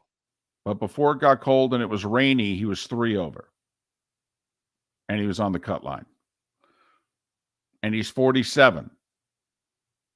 Now, I think once Tiger can get as he called it, a buggy, once he can get a cart in 3 years, I think Tiger's going to tear it up on the Champions Tour. And I wonder, I mean, baseball just added a pitch clock. I mean, I'm wondering, does the day come that golf adds a cart? I don't think so. But come on, be honest. We never thought we'd have automatic computer balls and strikes, which we're going to have beginning next year, and a pitch clock in baseball. No, right? I understand that. I just don't think the carts are coming. One, because the guy that they want them for wouldn't want one on the PGA Tour. That's the biggest reason to me. But if they passed it, would he use it? Because it could be like the candidate who goes, listen, I'm not voting for that. I'm against that, the whole deal. And then it gets passed. And then they want to give his district the money. Okay. He's against government funding. but they want to give his district $5 million in flood relief. Is he going to say no? I mean, I'm against it, but if you insist, just throwing it out there. Would be interesting, Right. to say the very least. 21,000's our text line. What do you think? Is that the last we've really seen of Tiger? Is he no more than a ceremonial player on the PGA Tour anymore? I now think, Mark, that if we are going to have a last great Tiger moment in a major, that it's going to happen across the pond. I still think he has his hands. Okay, I do. He doesn't make as many putts as he used to, but I don't see him being shaky on the greens. His short game still looks good to me. His hands look good to me. All right, you need some luck to win an Open Championship, probably more than any other major. Maybe he's on the right side of a storm one year. He can manufacture shots. And I think if Tiger's got a moment left on the PGA Tour, it will happen across the pond. I thought it would either be across the pond or Augusta, but the hills and the walking and what that course takes out of him over the course of the practice rounds and into play, I don't know if he can, even though he knows every square inch of that place and can manufacture shots there as well. I'm with you, David. Maybe it's the flat surface, when he gets across the pond, a little bit flatter place, that gives him the best chance to get a little magic. One final note I want to throw out there to you. The cold and the rain and the wind, that ball on the weekend, it was almost, Mark, like they had switched the golf ball. Did you notice the guys banging at 320, 330, 350 on the weekend? They were hitting at 280, 290 because it got cold and the ball wasn't traveling. How did you like? Because that's basically what we saw most of the weekend is the new golf ball for the majors beginning in 2026, if that's what they go with. I like them having to hit some longer shots. I liked there having to be some shot making. I liked them all of a sudden on 18 having to hit a hybrid in instead of an 8-iron. I liked it. I don't know if everybody else did, and they could still make some birdies out there. Sure. But only one player got to double digits because of the colder weather. Ball didn't go as far, etc. We got a taste in this Masters of what it could look like in 3 years if they switch the golf ball. Miller and Moulton. Thanks for listening. Florida Sports Network. David Moulton for Napa Auto Parts, and Napa Filters. Insist on Napa filters for your vehicles, or if you're a do-it-yourselfer, only buy Napa filters. Napa has a filter for almost anything on earth that moves, whether it's motorcycles, foreign and domestic cars, vans, SUVs, earth-moving equipment. You get the idea. Napa Auto Parts, Napa filters. Insist on them for your vehicles, or if you're a do-it-yourselfer, only buy Napa filters. Located on the East Trail, locally owned Naples Tiki Bar and Grill is an outdoor eatery next to the Hitching Post Shopping Center. Island-inspired food with a true tiki theme. The best place in Naples to enjoy the beautiful weather in Southwest Florida. The Naples Tiki Bar and Grill offers a great menu for dine-in or takeout. Enjoy our famous pulled pork, huge burgers, and tiki bar cocktails. Don't miss happy hour every day from 3 to 6, and live music 7 days a week. See you soon at the Naples Tiki Bar and Grill, 11498 Tamiami Trail East. Miller and Moulton here for the Clutch Vodka Play of the Day. Mark, remember Nick Charles, Fred Hickman, the CNN Play of the Day? Yeah, CNN did a nightly sports show. That was a while ago. Yes, it was. Just work with me. Everyone liked the pod, the Play of the Day. So how about we have the Clutch Vodka Play of the Day? Sounds good. Fun. Smooth. Like Clutch Vodka. Listen weekday mornings for the Clutch Vodka Play of the Day. That's Clutch with a K. Mark Miller for SWFL Golf Carts, or online, flgolfcarts.com. If you're looking for a golf cart, an e-bike, or an e-motorcycle, go visit Alex and the gang at SWFL Golf Carts. flgolfcarts.com online. Check out their whole inventory. If you're looking for a custom cart, they can take care of you. 2-seater, 4-seater, 6-seater, they've got you covered. E-bikes, nobody better for value and service. E-motorcycles, check them out. Again, flgolfcarts.com. flgolfcarts.com. You We're listening to Miller and Moulton on the Florida Sports Network.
You got anything here?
You're listening to Miller and Moulton, exclusively on the Florida Sports Network. 21 minutes past the hour. Miller and Moulton, the Florida Sports Network, floridasportsnetwork.com. Mark Lai in a little more than 15 minutes as we'll look back at the Masters yet again. Steve Carney to talk the unbeaten Tampa Bay Rays. Should we have a contest? When do they lose? I mean, they host the Red Sox tonight. Could be tonight. And again, they've beaten everybody by 4 or more runs in every game this year. 9 in a row. Damn. First team in 20 years to start 9-0. I think they get to 11. Look at you channeling your inner spinal tap there. Come on, One say louder. it. Come on, say it. These go to 11. There you go. A little understated for you. You're good with that one. You've got that accent. Oh, You've nailed that one. But I think they're going to win 2 and then lose the 3rd. Okay. That's what I truly believe. All right. So that's what I'm wondering. If you're a bet man, do you just keep betting on them? Is that like, when a guy or a gal gets hot with the dice and you're betting either with, the dice or against the dice, but when they start going, it's like, oh, okay, he's on a roll. We're going to ride this. Wait, first off, if you're betting against the dice, you should be escorted from the room. Okay, if you're betting the no pass line, that already means you're a miserable person. Could just be playing the percentages. No. If you're on a 5-minute roll with the dice. Oh my. No, I don't. I've never bet against. All right. I've never bet against the dice. Can't Ever. bet against the dice. But I'm just saying it does enter your mind. I mean, at what point is this guy going to crap out? And that's a gambling expression. That's not me being flippant. That's not poor language. That's not Jim Nantz saying Koepka's balls on the CW crosswalk. I mean, that was not me being flippant there. That was something. That's pretty good. That's pretty good. As golf humor goes, in a Masters broadcast, don't know if you can get funnier in a Masters broadcast than that. Well, particularly, and obviously they're not taking Nance off of Masters coverage, but I mean, you can lose your gig for saying the wrong words. Absolutely. These greens are like bikini wax. You're done. If you go over the screen, that's where the body bags are. Right. Done. Don't invite you back. Right. Correct. Mm-hmm. By the way, McCord says it was the best thing that ever happened to his career. That it made a name for him, that it helped him. All right. You could argue that, whether or not, whatever. Maybe it's just spin. I will say, Rays first team in 20 years to start 9-0. Do you know who the last team was to start 9-0? The 2003 Kansas City Royals. Yeah, they didn't do anything that year. In fact, I think they struggled to finish above 500. I don't have that same sentiment about the Rays. We all thought that they were a 90-win team when the season began. I picked them to win the division. I haven't played in the Padres in the World Series. You haven't played in the Braves in the World Series. Right. We're both cannonballed into the Rays deep end this year, baby. Division champs, American League champs. Hell, for that franchise, that's 2 banners, isn't it? You put the division banner up there and the pennant banner up there. They will. They're not UCLA basketball here, who only put up championship banners. Final Four, nah, we don't recognize that. Oh, really? Oh, okay. Losing the title game? No. Banner, if you win the last game, banner goes up. That's it. You lose the last game, you don't put a banner up. No, that's how we roll. Rays, meanwhile, they're one of those franchises. I don't want to say, they act like a minor league franchise when it comes to their banners, but listen, if they accomplish something, banners going up. Hey, the Sacramento Kings are going to have a ceremony this week for that playoff banner. Who's kidding who? Don't listen, Mark. I'm a little surprised they're not having a parade through downtown Sacramento. Literally, there's a senior in high school who has not seen the Kings in the playoffs until this week. I mean, that might be worthy of a parade. Definitely a ceremony. Definitely get out of school early for these kids this week. Yes. But Steve Carney to talk some Rays coming up in about 35 minutes time. Because as you pointed out, it's not just that they've won all these games. They've won all these games by 4 or more runs. Yeah, which like hasn't been done in forever. Since like the teens. Correct. And we're not Of the talking last 20. century. Correct. I mean, hell, that's another banner. I mean, what's the number I got here? 75-18. They're the first team to have a plus 50 run differential in their first 9 games since like the 70s. Back-to-back 11 to spit wins against the A's. Now, okay, this is where somebody needs to come in. This is like the NFL team that starts 3-0, and we are pounding our chests, and we are going to win the division. We are going to the Super Bowl, and this is where somebody comes in and goes, you do know we started with 3 teams that are going to finish last, right? I mean, we started with the Tigers and the Nats and the A's. And maybe there's a chance the Tigers finish 4th ahead of the Royals. Maybe. But they've got the Red Sox, who are expected to finish where in the division? 4th or 5th. 4th or 5th. Right. I mean, this is a favorable schedule to start, but they're making hay, baby. They're doing what you're supposed to do. And then some. They're supposed to be winning 2 or 3 against these teams. They're winning all of them. This is baseball, after all. They're 9-0. Do you realize in 2 of the 9 games, their starting pitcher has pitched 6 or more innings and given up either 0 or 1 hit? Rasmussen threw a 1-hitter yesterday through 7. And guess what? Their starting pitching's going to get better at some point this season. Right. They have a top 3 starter who's out hurt. So there's a debate going on in the Tampa Bay area. Like, is this the year? We're post-pandemic. Also, it's what, the 25th year of the franchise? And is this the year or 30th year of the franchise? One or the other. Forget the anniversary season that it is. And is with that, we now have a generation of younger to middle-aged Rays fans.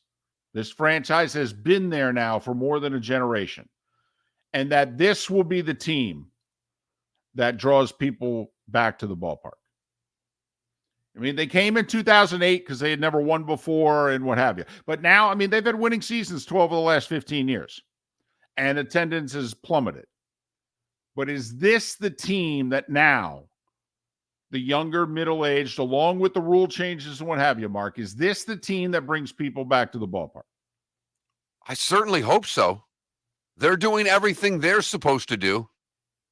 Nothing like starting out red hot, first place in the division to get the fan base excited and come all year long.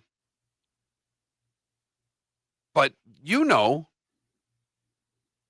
that's a tough ride for people in Tampa to cross the bridge. They don't want to do it. I understand.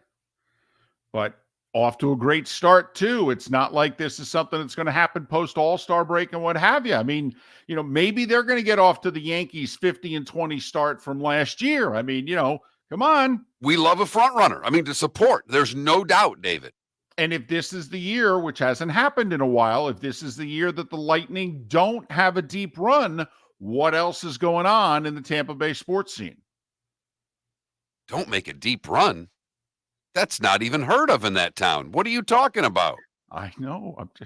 The road is not easy. I mean, Toronto, Boston, that's just to get out of the division. I'm just saying, on paper, Mark, it looks challenging. That's all. Challenging and then some. Right. But it's the Lightning. I mean, what looks brutally difficult to most, to the Lightning, it's a challenge. Mark lies next. Miller and Moulton here for the Clutch Vodka Play of the Day. Mark, remember Nick Charles, Fred Hickman, the CNN play of the day? Yeah, CNN did a nightly sports show. That was a while ago. Yes, it was. Just work with me. Everyone liked the pod, the play of the day. So how about we have the Clutch Vodka play of the day? Sounds good. Fun. Smooth. Like Clutch Vodka. Listen weekday mornings for the Clutch Vodka play of the day. That's Clutch with a K. David Moulton for Napa, Napa Auto Parts, and Napa Filters. Insist on Napa filters for your vehicles, or if you're a do-it-yourselfer, only buy Napa filters. Napa has a filter for almost anything on earth that moves, whether it's motorcycles, foreign and domestic cars, vans, SUVs, earth-moving equipment. You get the idea. Napa Auto Parts, Napa Filters. Insist on them for your vehicles, or if you're a do-it-yourselfer, only buy Napa filters. Located on the East Trail, locally owned Naples Tiki Bar and Grill is an outdoor eatery next to the Hitching Post Shopping Center. Island-inspired food with a true tiki theme. The best place in Naples to enjoy the beautiful weather in Southwest Florida. The Naples Tiki Bar and Grill offers a great menu for dine-in or takeout. Enjoy our famous pulled pork, huge burgers, and tiki bar cocktails. Don't miss happy hour every day from 3 to 6, and live music 7 days a week. See you soon at the Naples Tiki Bar and Grill, 11498 Tamiami Trail East. Mark Miller for SWFL Golf Carts, or online, flgolfcarts.com. If you're looking for a golf cart, an e-bike, or an e-motorcycle, go visit Alex and the gang at SWFL Golf Carts. flgolfcarts.com online. Check out their whole inventory. If you're looking for a custom cart, they can take care of you. 2-seater, 4-seater, 6-seater, they've got you covered. E-bikes, nobody better for value and service. E-motorcycles, check them out. Again, flgolfcarts.com. flgolfcarts.com. You were listening to Miller and Moulton on the Florida Sports Network.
I think the Rays have won a few AAA championships over the years. I mean, makes sense. They're in Charlotte, right? Rays AAA.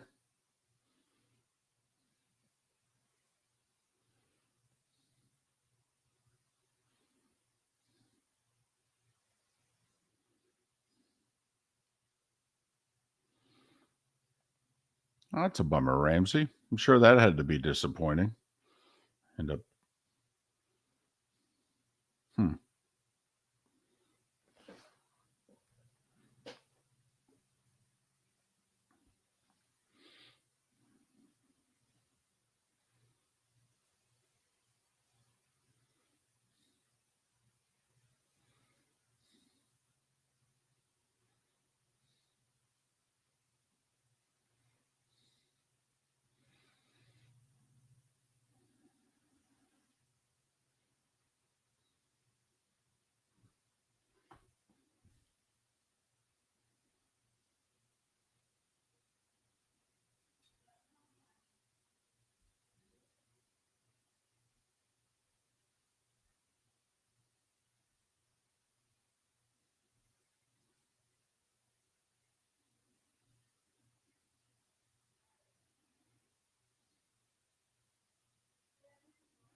Welcome back to Miller and Moulton, only on the Florida Sports Network. 22 minutes before the hour, Miller and Moulton, the Florida Sports Network, floridasportsnetwork.com. Steve Carney to talk about the undefeated Rays at the top of the hour. Cordell Woodland 1 hour from now to talk about the Ravens' big signing yesterday, even though it was not Lamar Jackson, but apparently it was with his input. We'll get to that 1 hour from now. But Mark Lai is kind enough to join us once again. 20 years a player on tour, 25 plus years a broadcaster. You can follow him on Twitter, where he's very shy and retiring at Let It Fly, Flye, because, you know, his last name, Lai, Lye. Mark, it's David and Mark. How are you? Yeah, I'm a kind of a withering flower on Twitter, aren't I? Sorry, but it's my only outlet that I have left because I'm so frustrated in not being able to get my point across on radio anymore. But no, I'm good today, guys. I have a golf hangover though, for sure. Wow, I've watched a lot of golf this week. It was awesome. Have you ever seen that course play harder, Mark? With the winds and the rains, when we watched on Saturday before play was stopped, had you ever seen that course play more difficult? No, I think the year VJ won, when it was brutally cold, I think in the 30s, maybe rivaled that, you know, that Saturday, this past Saturday. It was, and of course, the 18th hole was ridiculously long. I think that they made a huge mistake by not moving that tee up, because, I mean, wow. There must have been several players in the field that couldn't even get there in two. But no, I have never seen it play that long, that hard. And I thought they should have probably called it a little bit quicker. But anyway, they didn't. You can't argue with Augusta National and their committee. They do what they want to do. And that was a tough day. That was it. VJ's year was 2000, and a storm whipped through on Saturday, and it went from, you know, balmy to the worst British Open in a snap of a finger. Mark, the Masters you contended in, that you were in the final group on the weekend, or you had to come back and finish your third round on a Sunday morning. Can you tell us now? I think you had to play like 6 or 7 holes. You know, Rahm and Koepka ended up having to play 12, but just talk about what that's like. It's probably the biggest golfing day of your life, at least up until that moment. And you're getting up, I don't know, at 5:30 and hitting balls in the dark. What's it like to have to come back to the course and finish the third round of the Masters? Well, first of all, you're in such a trance, I think, that week. It's not like a normal tour event. You're just playing through whatever. I mean, if you have doubts or what, I mean, I just remember on the way to the golf course, just saying, you know, I'm going to the higher power here. Okay. I'm just saying, you know, somehow let me get through this. And with the adrenaline kicking in and all this stuff, Dave and Mark, it's a totally different ball game. It's like, not like a baseball game. It's like the 7th game of the World Series. You know, it's just not one of the 150 games that you play all year. That's the way I felt. I felt like, you know, there was no tiredness because you're playing on fumes anyway. You're working so hard all week. And, it was tough. It was tough. But, you know, what Jon Rahm did, I mean, he was definitely the best player. He played in the worst conditions. Koepka got about a 3-shot break on him, I think, just on the draw. And, you know, the best player won. And the best player won the year that I did it too. I made 3 double bogeys in the space of 26 holes on Sunday. And that's what killed me. I lost by 5. And, you know, that's what happened. But I got up the next morning, and even though I had about a 20-footer for birdie on 12, okay, I hit my tee shot on 12, a 9-iron, front left, threw it over the flag 20 feet. As much as I practiced that putt from 20 feet downhill, I went out the next morning and 3-jacked it. Okay. So, but then I made 2 birdies, and then I made a double, and then, I finished my round, and then I had 5.5 hours to think about teeing it up the next round.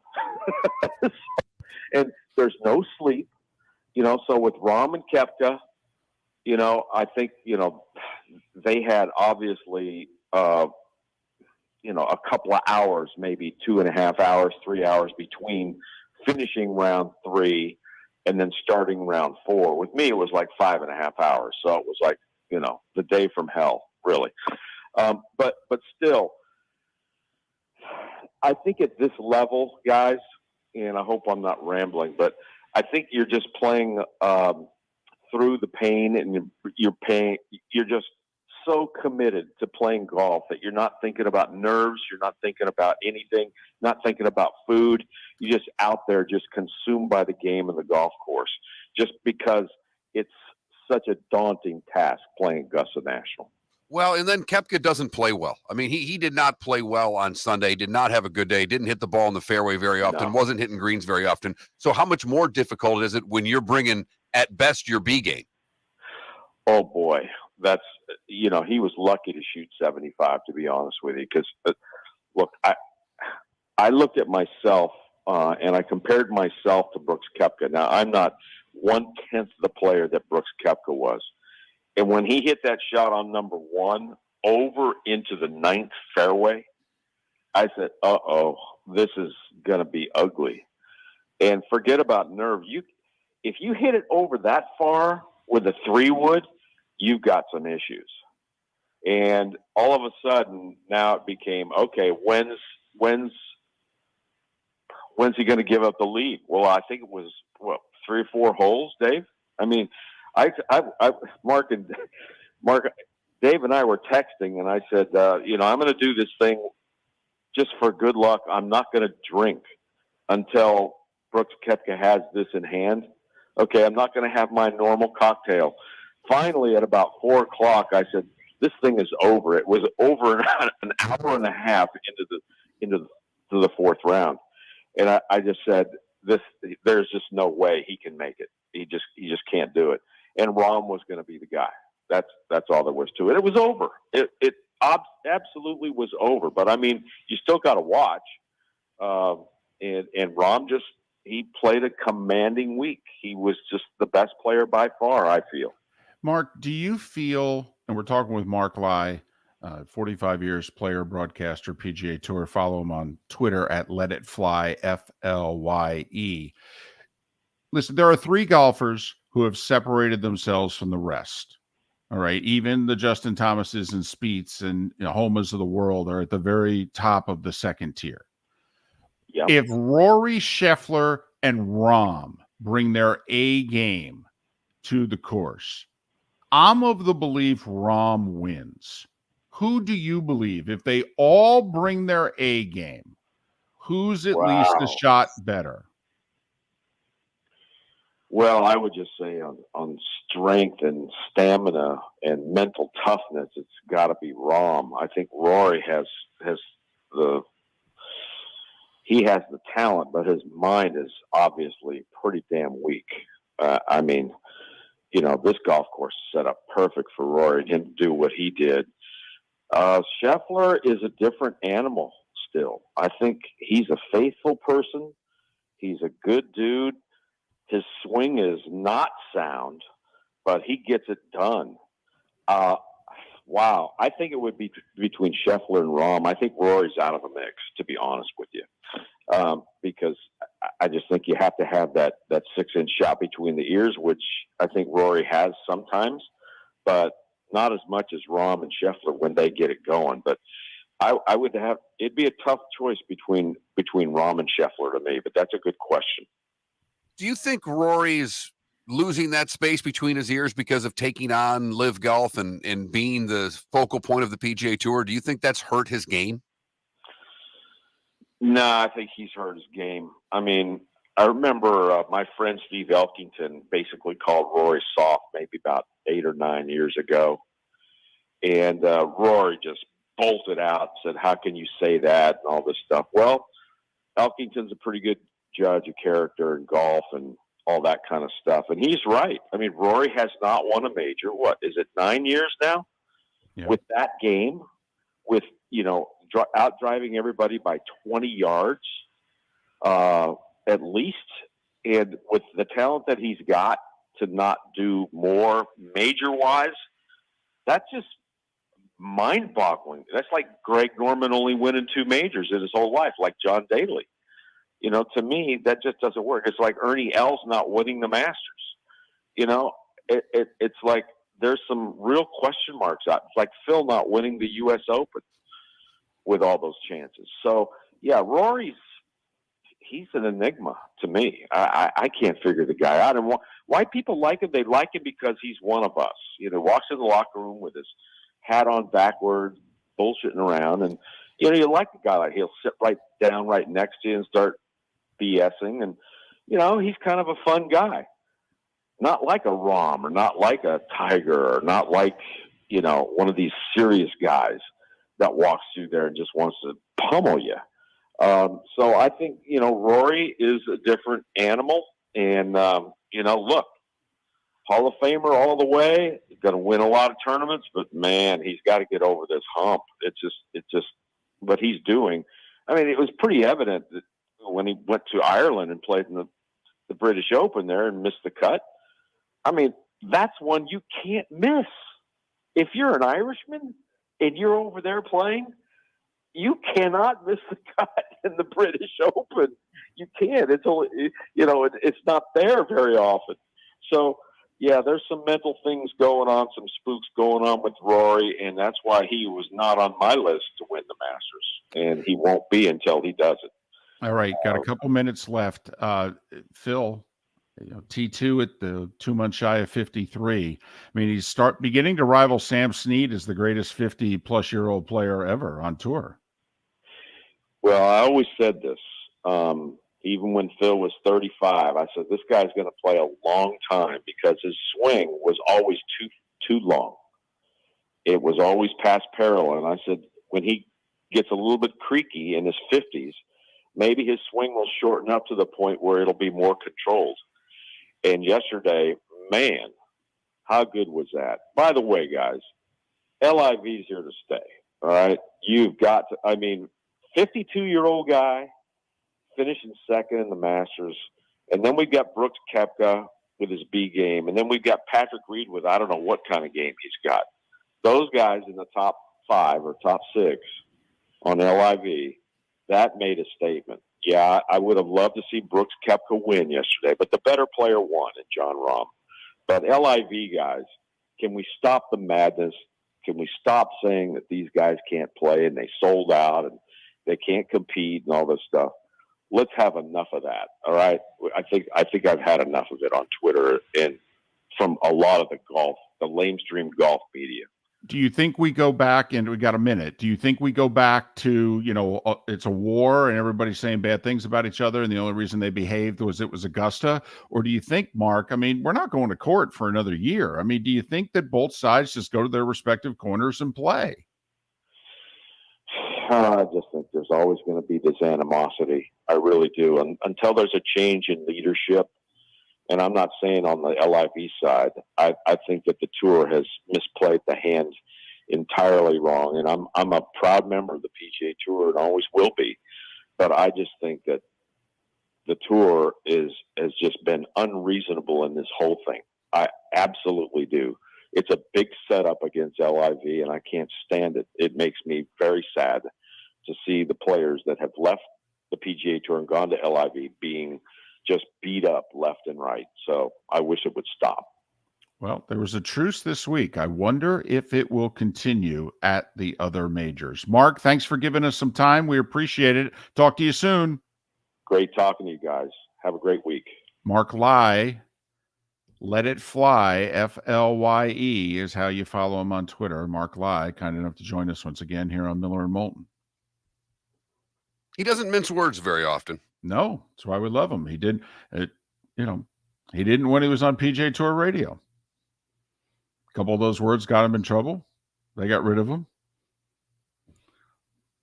Now, as it turned out, if those words didn't get him in trouble, see, you and I know Mark a little bit. He would have this opinion about the PGA Tour and how they approached LIV. He would have said this on PGA Tour radio. Then they would have kicked him off then too. I think you're onto something there, David. I really do. I think you're definitely onto something because he wasn't going to be shy, and we're happy to have him on because every time he comes on, he's never shy on this show. Miller and Moulton, we'll switch gears and talk a little baseball on the other side. Thanks so much for listening to the Florida Sports Network. Located on the East Trail, locally owned Naples Tiki Bar and Grill is an outdoor eatery next to the Hitching Post Shopping Center. Island-inspired food with a true tiki theme. The best place in Naples to enjoy the beautiful weather in Southwest Florida. The Naples Tiki Bar and Grill offers a great menu for dine-in or takeout. Enjoy our famous pulled pork, huge burgers, and tiki bar cocktails. Don't miss happy hour every day from 3 to 6 and live music 7 days a week. See you soon at the Naples Tiki Bar and Grill, 11498 Tamiami Trail East. David Moulton for Napa, Napa Auto Parts, and Napa Filters. Insist on Napa filters for your vehicles, or if you're a do-it-yourselfer, only buy Napa filters. Napa has a filter for almost anything on earth that moves, whether it's motorcycles, foreign and domestic cars, vans, SUVs, earth-moving equipment. You get the idea. Napa Auto Parts, Napa filters. Insist on them for your vehicles, or if you're do-it-yourselfer, only buy Napa filters. Mark Miller for SWFL Golf Carts or online, flgolfcarts.com. If you're looking for a golf cart, an e-bike, or an e-motorcycle, go visit Alex and the gang at SWFL Golf Carts. flgolfcarts.com online. Check out their whole inventory. If you're looking for a custom cart, they can take care of you. 2-seater, 4-seater, 6-seater, they've got you covered. E-bikes, nobody better for value and service. E-motorcycles, check them out. Again, flgolfcarts.com, flgolfcarts.com. Miller and Moulton here for the Clutch Vodka Play of the Day. Mark, remember Nick Charles, Fred Hickman, the CNN Play of the Day? Yeah, CNN did a nightly sports show. That was a while ago. Yes, it was. Just work with me. Everyone liked the pod, the Play of the Day. So how about we have the Clutch Vodka Play of the Day? Sounds good, fun, smooth, like Clutch Vodka. Listen weekday mornings for the Clutch Vodka Play of the Day. That's Clutch with a K. Ladies and gentlemen, once again. Yeah. Hi. Excuse me. Hey, the line starts back here. Ma'am, if your party's not here, you're gonna have to go around again. If you had the opportunity to avoid all this, wouldn't you? Salt Live is the official transportation provider of the Miller and Moulton Morning Show, making your trip to and from the airport seamless and stress-free. Salt Live is supported with the help of local partners like the Bayfront Inn. Gather your family and friends and enjoy a leisurely day on the water with a pontoon or deck boat. If you prefer to explore the waterways without a motor, the Bayfront has canoes, standboards, and kayaks. At the end of your journey, enjoy lunch or dinner at the Bamboo Tropical Bar and Grill. The Bayfront Inn, something for everyone on 5th Avenue in downtown Naples. BayfrontInNaples.com. When you need a ride, book with Salt Live Transportation, 308-8686, or book on saltlivetransportation.com.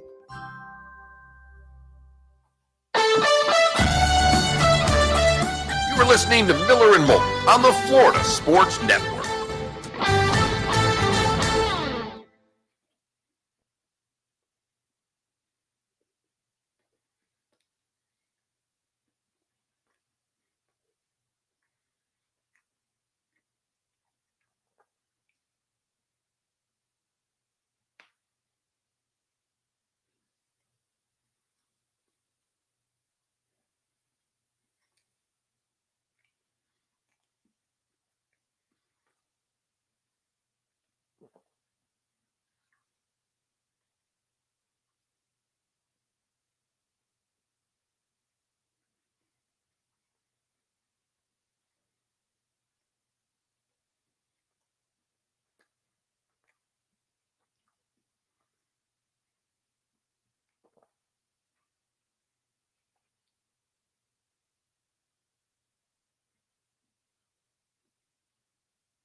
are listening to Miller and Moulton, exclusively on the Florida Sports Network.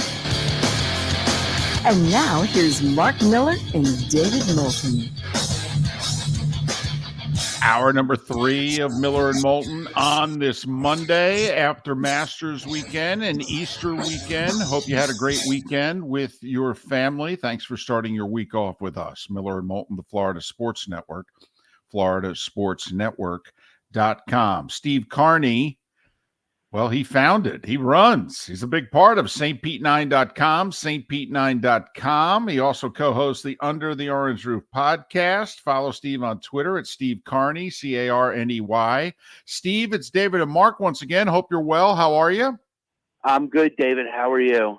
Well, we're good. And Steve, the Rays are the 27 Yankees here. What in the wide world of sports is going on? Yeah, they're not the 27 Yankees because not even the 27 Yankees have done what the 2023 Tampa Bay Rays have done. In fact, you've got to go back to a different Yankees team a little sooner, 1939, to find a team that has won the first 9 games of the season all by at least 4 runs or more. And that's a Gehrig and DiMaggio-led team in the hitting 30s when everybody seemed to be driving in 160 runs. Well, and they're doing it both ways. They're averaging over 8 runs a game. Their pitching has been incredible. What part of the team has impressed you most? One part that really, I think, struggled last year, and that's the heads-up base running. We saw it last night in the game against Oakland in the 4th inning. We saw Harold Ramirez beat out a ground ball to third base, taking advantage of the third baseman who looked like he was going to throw to second to try and get the force there for the 3rd out of the inning. He ends up taking some extra time and allows Ramirez to beat out the base hit. And then the heads-up play, knowing that the first baseman is playing behind you so you can take a larger lead, and then getting a big enough lead that you're able to beat out a ground ball to shortstop at second base to allow the inning to continue once again. It loads the bases for Brandon Lau, and on the first pitch he sees, he hits a grand slam, and it goes from a 1-0 game to a 5-0 game. Rays on their way to an 11-0 win and sweep of the A's. They are 9-0. It's the best start since the 2003 Royals. That team ended up winning 83 games and finishing in 3rd. This Rays team a year ago won what? 86 and was the 6th seed. Steve, I think we all thought this Rays team was better than last year. How much so? Well, I think the first thing that we've seen on it is on this 23 Rays team is they're staying healthy. We haven't seen a whole lot of health issues. We didn't see it come out of spring training. The first week, they've been, relatively healthy as well, which is always nice. And you're getting strong starts from guys that are not normally fast starters. We've mentioned Brandon Lau. Brandon Lau is notoriously a slow starter at the plate. But now it seems like he's started to get things together. He's homered in 2 straight games, including the grand slam on Sunday, which is a big plus. But really, it's about that they've been able to keep the right guys in the lineup through the first 9 games. We haven't seen that they didn't have that. They had a problem with that last year, especially a little later on. We'll see what happens here. Well, there's no doubt, and one of those guys was Wander Franco, who's off to a great start, and right now it's 9 games, Steve. So, obviously there's a lot of baseball to go, but he is certainly starting to become the player that we're expecting him to be, which is he's a star.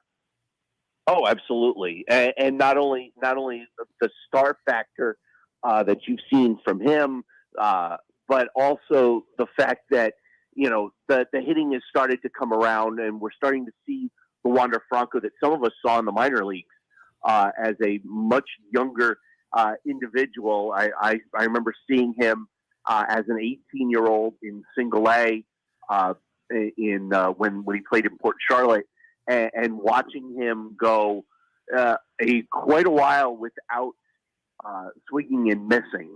I think I had a scout tell me they saw him go 8 days, 8 games without swinging and missing, which I think is just an absolutely amazing feat for someone that young to have that composed of a strike zone. But we've seen that from him here over the course of the first week of the regular season. He has been absolutely incredible at the plate.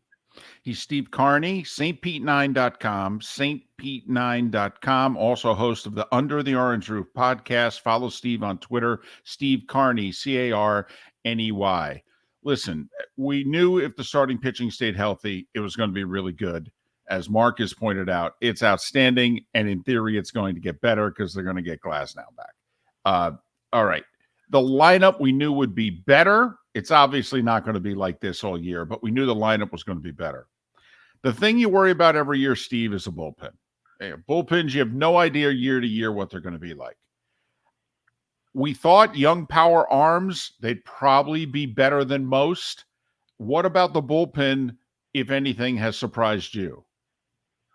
Well, the fact that we haven't had to use them as much, apart from Josh Fleming's start in Washington, you look at it, most of these guys have gone at least 6 innings, if not more. You saw the first time through, the only starter that didn't go 6 innings was Zach Eflin, who went 5, and then Eflin went 6 in his his second start, and you saw Springs go 7, and you saw Rasmussen go 7 in their second start. So it's really been the fact that they haven't used the bullpen that much. I mean, the Rays are the only team in Major League Baseball that don't have a save, even though they're 9-0, and that's because they've been able to out-hit any of their issues and not be in safe situations. What do they do when Glasnow's back? How does that help? Obviously, it's going to help the bullpen, but how does that affect the rotation? Well, it just means that you won't have to use Fleming or Jalen Beeks or Yanni Chirinos in that 5th starter spot. I think it's good for Glasnow because even with all of his great stuff, you weren't going to get a whole lot of innings out of him. I don't think he's thrown more than 110 innings in a season. So you were looking at maybe getting 130 innings or so, maybe a little more out of Glass because he's a little older, and you don't have to worry about having a innings limit like they would on a young pitcher like a Taj Bradley. But even still, I didn't think you were going to get 200 innings this year out of Glasnow. So really, I think that it just means that you'll see Josh Fleming in Durham. You'll see Yanni Chirinos in Durham unless they're needed for a spot start somewhere. If we can go big picture for a second, does this season have the potential to have legs? It was going to be a celebratory season anyway, 25th anniversary. They're honoring a lot of people who have had ties to the organization throughout the season. But we all know what's out there, Steve. The whole in the next 5 years, they got to find a new stadium and build it. Where are they going to find it? Where are they going to build it? Do you think that this season, the importance of it maybe can't be overstated? Yeah, I think that's a good way of putting it. There's a lot of questions that are still out there for the future of this franchise. You mentioned the stadium. You mentioned the fact that they were going to be honoring a number of people this year. They've already honored Don Zimmer. They're going to honor Wade Boggs and Carl Crawford. Plus, they're going to honor Dave Wills, the longtime radio broadcaster who passed away at the beginning of March. That's going to happen. So, yeah, I really do think you're right. This season does have the potential to grow legs. And how important would this season be, if they all of a sudden found themselves back in the World Series again? For the 3rd time in franchise history, and maybe have that opportunity. Joe Madden always said that the goal every year was to get to the final game of the season and win it. They've gotten to the final game of the season twice, but unfortunately they've been on the losing end. If they can get to the final game of the season and come out on the right end, this could be the most important season this franchise has ever seen. I mean, 9-0, we're loving everything about this, but just your thoughts on the clock, the no shift, the new rules, and early impressions of what you think how the game lays out right now. Well, if you're getting paid by the hour to work in baseball, you're not so happy because the games are a lot shorter. I mean, you look at it, we saw 224, 220, and 239 when it comes to times of games. I really think that baseball's done a really good job of cutting out the dead time because of the pitch clock. And so that's been a huge plus. The no shifts, you've seen a lot of baseballs that would have been in gloves of infielders end up in the outfield for hits because of the shift being banned. And, of course, the larger bases, we've seen a lot of running here so far, and I think that's not a bad thing when it comes to baseball. It's more action, and I think it has made the game more exciting. Steve, in 30 seconds, some of the changes that the Rays made in personnel, how much do you think that the rule changes played into that? They got rid of a plodding first baseman. Zunino didn't add any athleticism, but he added a lot of power at catcher. Do you think it was money, or do you think that the Rays said, you know what, we need to get even more athletic with the new rules? I think they also needed to get more balanced, and I think they were able to do so by letting guys like Luke Raley and Josh Lowe kind of develop and give them credit. They worked hard in the offseason to try and get better. Raley tweaked his swing. Lowe tweaked his swing. And those are two big left-handed bats that they needed this year. And so I think that's a big plus as well. Steve, as always, we appreciate your time and your insight. You can catch Steve, stpete9.com, and his Under the Orange Roof podcast. Follow Steve on Twitter, Steve Carney, Carney. Steve, as always, thanks. We'll do this again soon. You guys are the best. I appreciate it. Steve Carney, kind enough to join us once again here on Miller and Moulton. How about that? 9 wins, no need for a save. We're up too big. You don't qualify. Bullpen's getting bored. So much. Remember? I mean, they had like 3 starters just a year or two ago. I mean, openers. David Moulton for Napa Auto Parts, and Napa Filters. Insist on Napa filters for your vehicles, or if you're a do-it-yourselfer, only buy Napa filters. Napa has a filter for almost anything on earth that moves, whether it's motorcycles, foreign and domestic cars, vans, SUVs, earth-moving equipment. You get the idea. Napa Auto Parts, Napa filters. Insist on them for your vehicles, or if you're do-it-yourselfer, only buy Napa filters. Mark Miller for SWFL Golf Carts, or online, flgolfcarts.com. If you're looking for a golf cart, an e-bike, or an e-motorcycle, go visit Alex and the gang at SWFL Golf Carts. flgolfcarts.com online. Check out their whole inventory. If you're looking for a custom cart, they can take care of you. 2-seater, 4-seater, 6-seater, they've got you covered. E-bikes, nobody better for value and service. E-motorcycles, check them out. Again, flgolfcarts.com. flgolfcarts.com. Ladies and gentlemen, once again. Hi. Excuse me. Hey, the line starts back here. Ma'am, if your party's not here, you're going to have to go around again. If you had the opportunity to avoid all this, wouldn't you?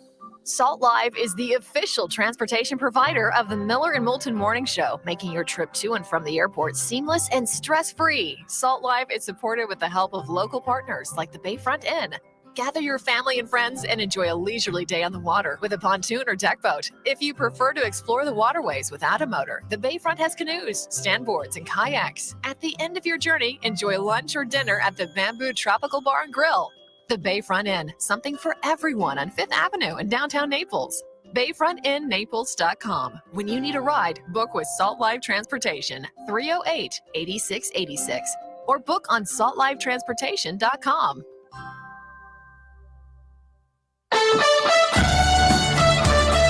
You were listening to Miller and Moulton on the Florida Sports Network.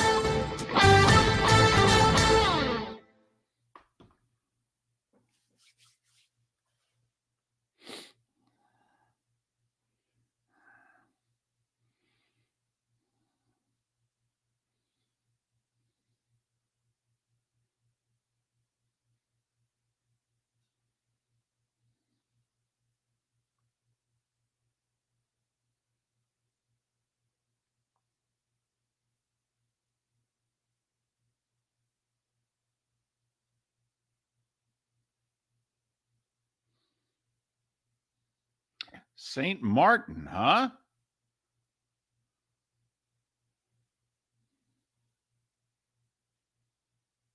Good for you, Rocky. Thank you, RCB.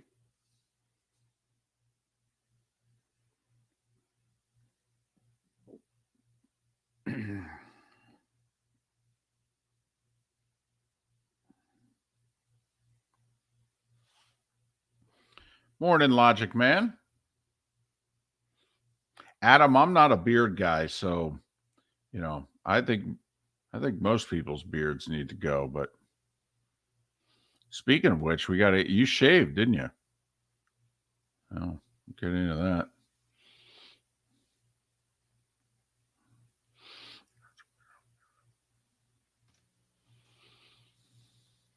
Did you need me? No. We're going to hodgepodge this segment about 4 different topics, but I'm going to come to you early about you. Okay.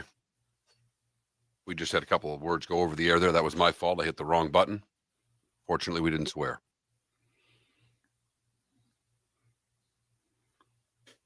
May have said hodgepodge. Hodgepodge went over the air during the commercial. There's no doubt. Okay. That's good.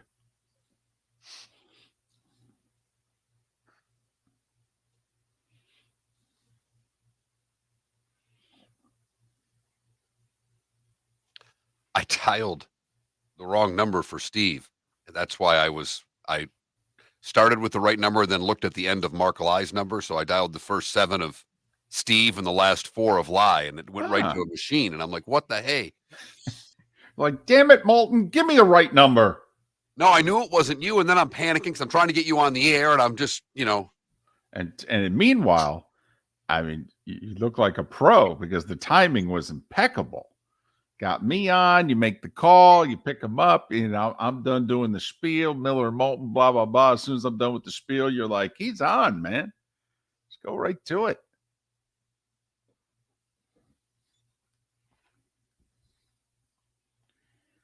Got a tight operation here.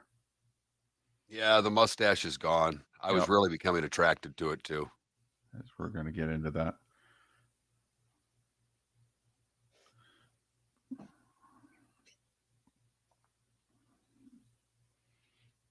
All right.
Welcome back to Miller and Moulton, only on the Florida Sports Network.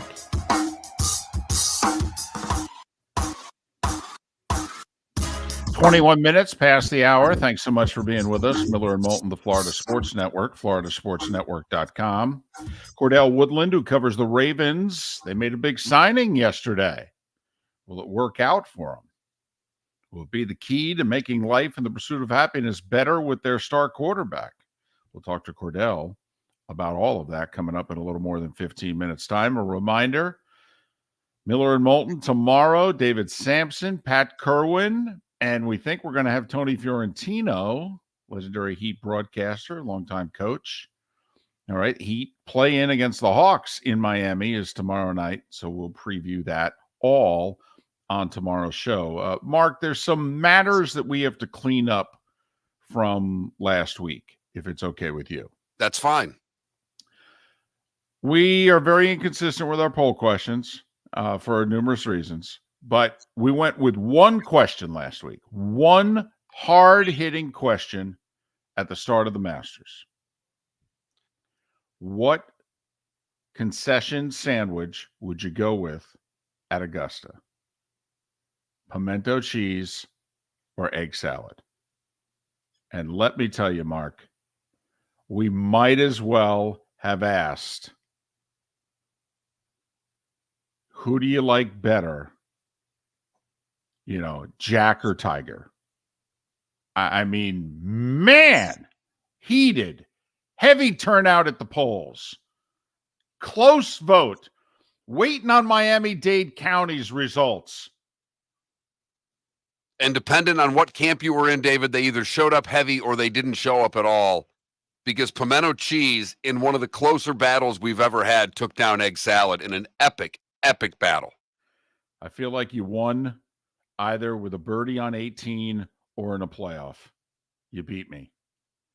Late putt to do it. Well done. Congratulations.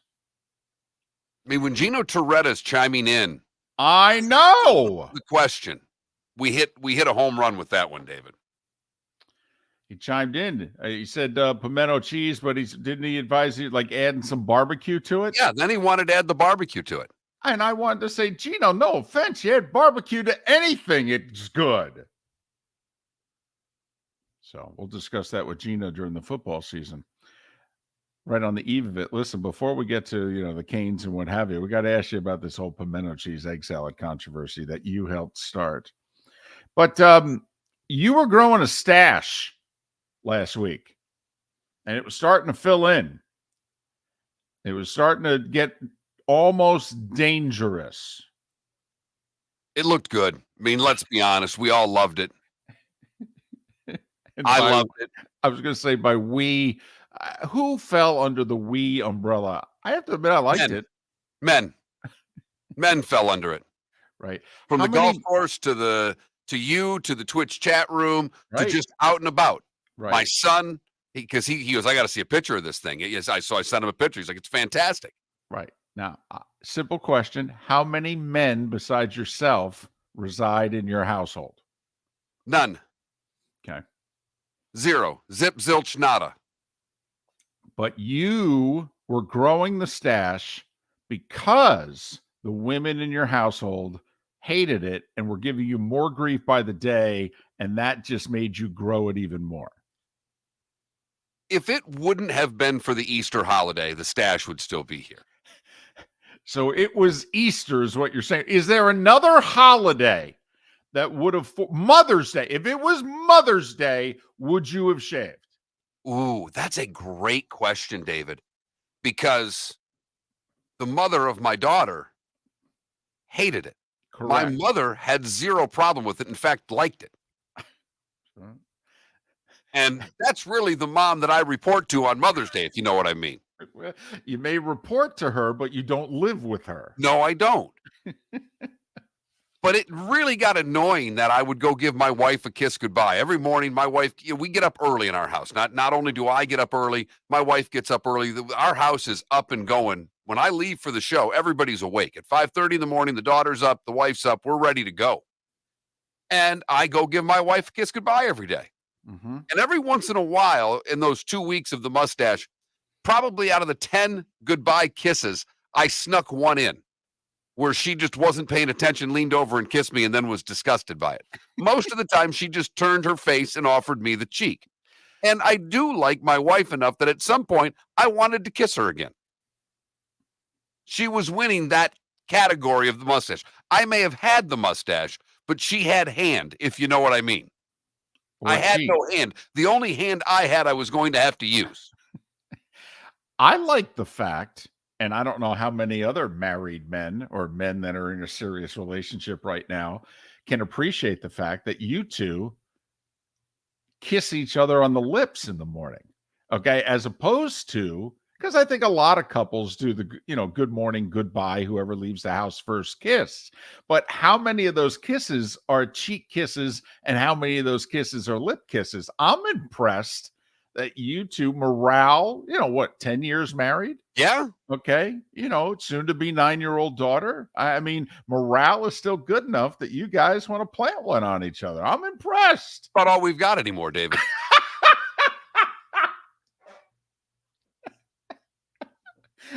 I'm impressed. I am, because I got to be honest.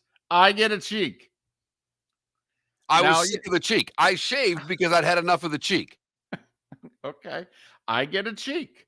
Now, granted, coming up on 27 years here, Oh, I good don't God. exactly. And I don't know at what point in time we went from lips to cheek, maybe at 10, 11, which is where you are, that, we were still kissing each other on the lips. So, hopefully 15 plus years from now, we certainly won't be doing the show, but, we'll be keeping in touch. I may just call you 15 years from now and go, hey, you still kiss each other on the lips in the morning?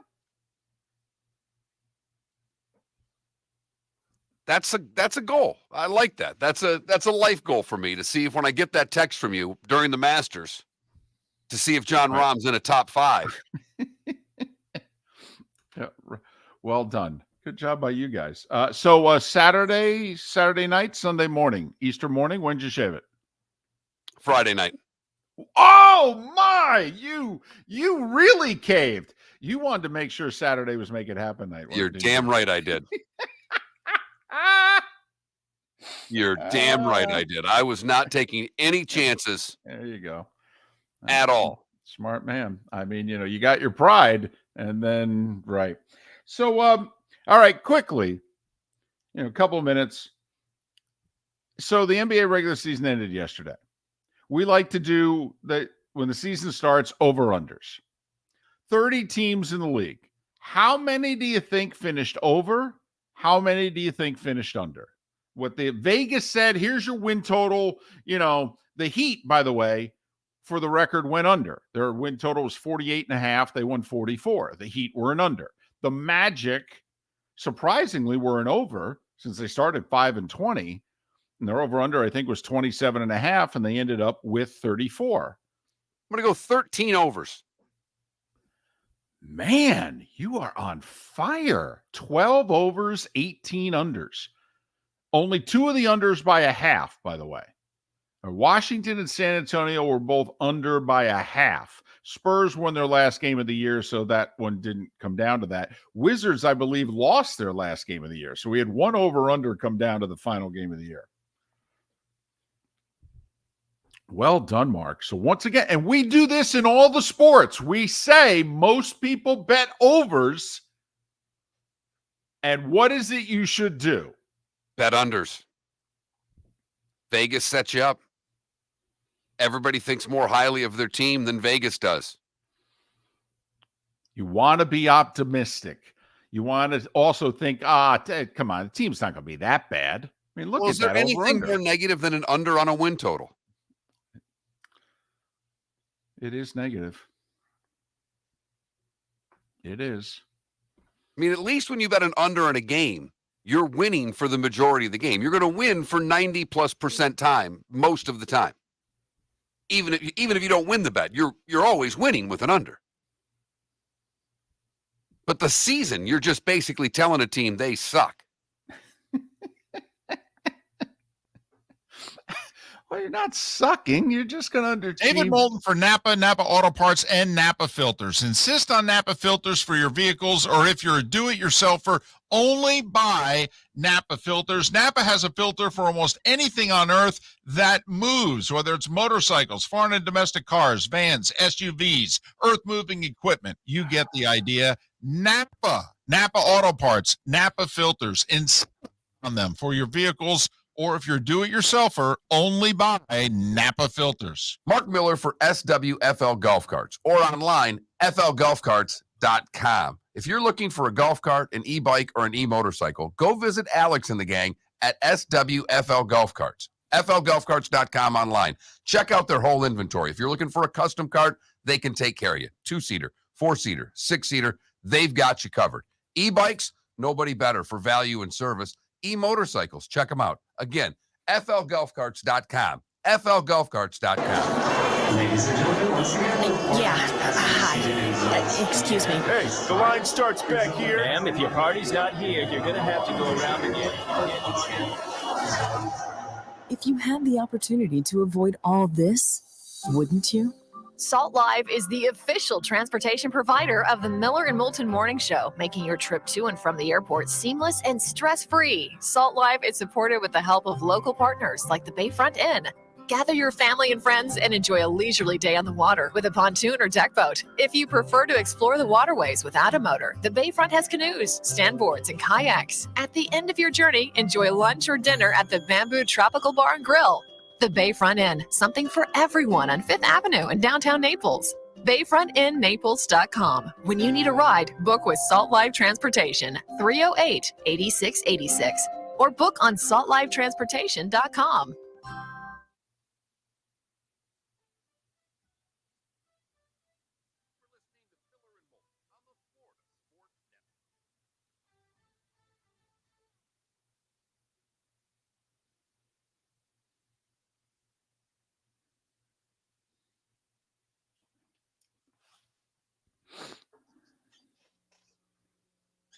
That was my fault.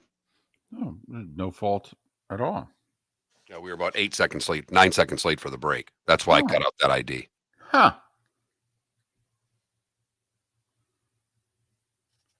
Well, then we both screwed that up.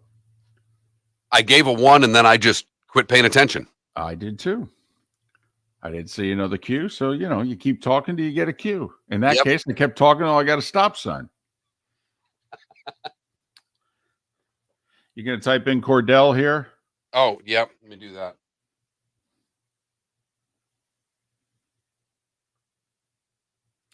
Well, KW, they played 67 games, so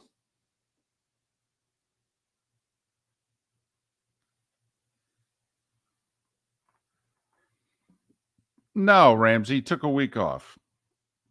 Yeah, he gets vacation time. We don't. Yeah. Now, I mean, he may get a vacation out of this, but yeah, he's back Thursday. Tentatively.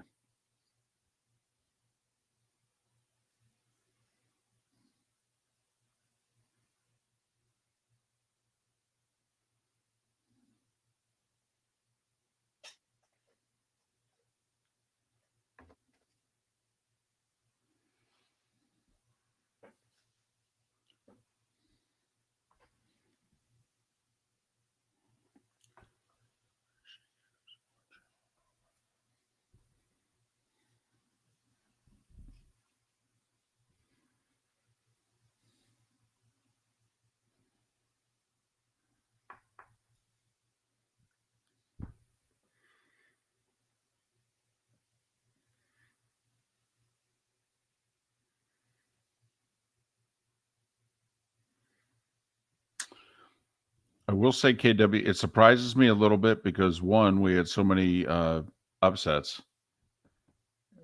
But I will say we had so many small lines on the tournament. So many. No.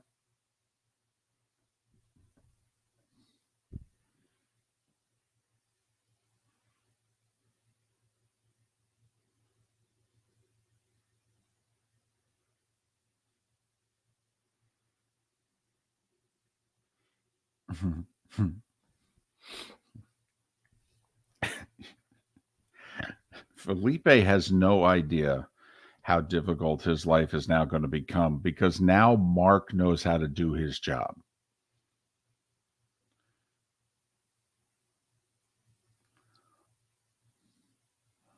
So if you thought Mark could get on his case before, Wait until going forward.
Welcome back to Miller and Moulton, only on the Florida Sports Network.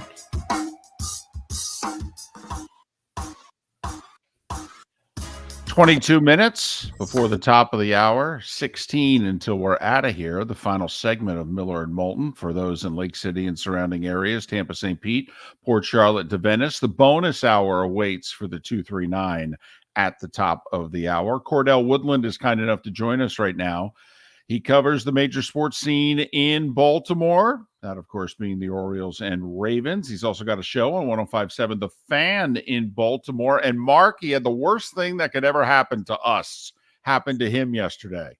The big story broke right as he signed off and he was driving home. Cordell, it's David and Mark. We're feeling for you, man. We are feeling for you. Yeah, it's kind of my luck, right? Those are the types of things that happen. And this off season has been so crazy for the Ravens that at this point, nothing can surprise me. Well, you said nothing can surprise you. $15 million for Odell Beckham? That seems surprising. Yeah. You look at the Ravens, man, and the wide receiver position has just been the one position that they just have not been able to hit a home run on, whether it's free agents, because they consistently go after veteran free agents who are usually closer to the end of their careers than the beginning, or draft picks, whether it's first-round draft picks like Rashad Bateman, who's been injured his first 2 years in the season, or first-round draft picks like Hollywood Brown, who they ended up having to trade to Arizona because he wasn't happy with the scheme. They just have not been able to really get the wide receiver they've been looking for. And I think they're in a situation right now where Odell Beckham, they kind of help each other out. The Ravens have a need, obviously, a wide receiver, and they need a big-time playmaker to put a smile on their quarterback's face, because it's been a while, I'm sure, since Lamar has smiled about something dealing with the Ravens. And for Odell, he's looking for an opportunity, to show what he can do, to show that he can still play in this league. The Ravens are the spot that gives him that. He wanted to go to the Jets, but the Jets wide receiver room is so jam-packed right now. I don't think it would be tough for him to get on the field. So I think both sides can help each other, but health will be the number one thing to see if this thing works. Well, and there's no doubt that you said it put a smile on Lamar's face. There's not been a lot of those.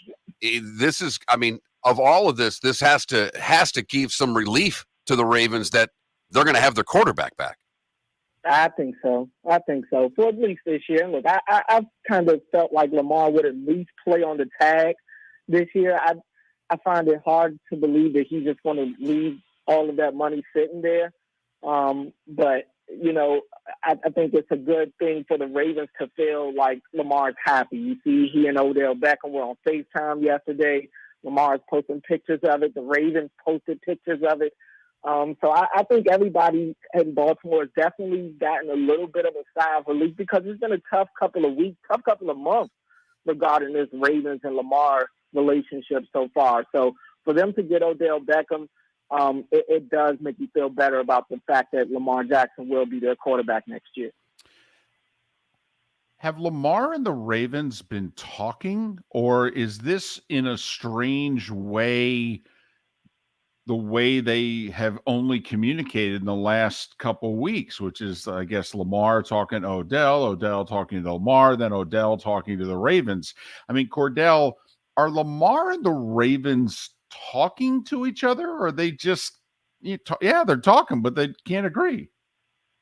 Yeah, I mean, you know, there were reports that even after Lamar's trade request that he put in March 2nd, according to him, that they have been talking and still working on a deal since then. So I think that they are still talking. I don't know how much they're talking. I wouldn't imagine they're doing a lot of talking. Lamar has been reluctant in the past. He kind of, you know, moves by the beat of his own drum. So when he's ready to talk, I think he does it. But I don't think that there's constant communication. I think that maybe Eric DeCosta does check in with Lamar, see if anything's changed, see if they can get something done. But right now, I mean, I don't know if there's anything to talk about between the two sides. You know, it's the off season. Lamar's value isn't going to go down right now. And so I think that the Ravens and Lamar are further apart in conversation, in negotiations than they were a couple of years ago. So it's tough for that value to change. I don't see Lamar coming down, and I don't see the Ravens going up right now. I think the only thing that'll help will be, if somebody puts an offer, if Lamar signs an offer sheet that the Ravens are willing to match, and it doesn't seem like that's happening, at least right now. We'll see what happens after the draft. I expect there to be a little movement, but we'll see. But I think, honestly, we're not going to get much movement until they get back on the field and Lamar is able to show what he can do on the field again.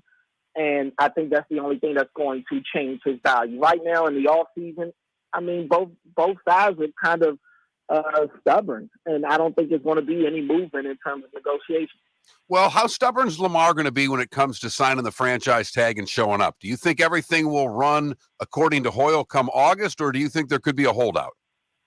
Well, I still think he signs the franchise tag and plays. I mean, $32 million is a lot to leave out there. And I think for Lamar, it's clear, you know, whether it's right or wrong, and I don't think it's right, the way that everything has gone on this offseason and teams not even calling his phone. But it's clear people around the league still have questions about him. So I think he does need to, you know, it's best for him if he does play. And look, Lamar's not, I don't see him being a quitter or a guy that just sits on the sideline and sits out a whole year. That just doesn't seem like the type of player he is. I think he will be out there if he's healthy enough to do so. But I don't expect him to show up to OTAs. He didn't show up to OTAs last year. He's not going to do it again this year. I highly doubt he shows up to minicamp. We'll see if he shows up to training camp on time, but I expect there to be some sort of holdout. But all in all, I do expect him to be on the field come week one.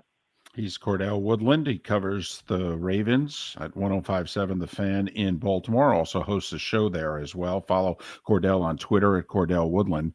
Cordell Woodland. All right, let's be optimistic for a minute here.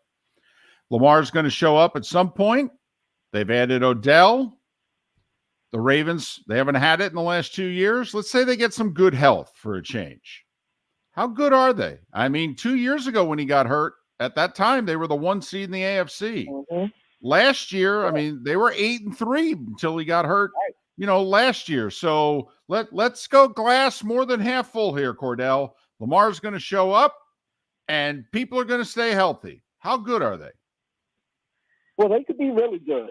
We'll see how good they really are after the draft because the Ravens haven't been able to make a lot of moves this offseason because a big reason is because of what's going on with Lamar. They lost Calais Campbell. They lost Josh Oliver. They lost Ben Powers, who was their starting left guard. So they do have some holes to fill. Tight end, they're still good because they have Isaiah Likely backing up Mark Andrews. And they're fairly deep and young at defensive line, but I still expect that to be a spot that they go to in the draft. Cornerback now is their biggest need now with them going to get Odell. I'm pretty sure if they stay put at 22 in the first round, they're going to go corner. But right now, assuming everybody's healthy, they should be really good. They brought in Todd Monken, the new offensive coordinator, so there's a change in the offense. It was clear the last couple of years that the offense went stale with Greg Roman.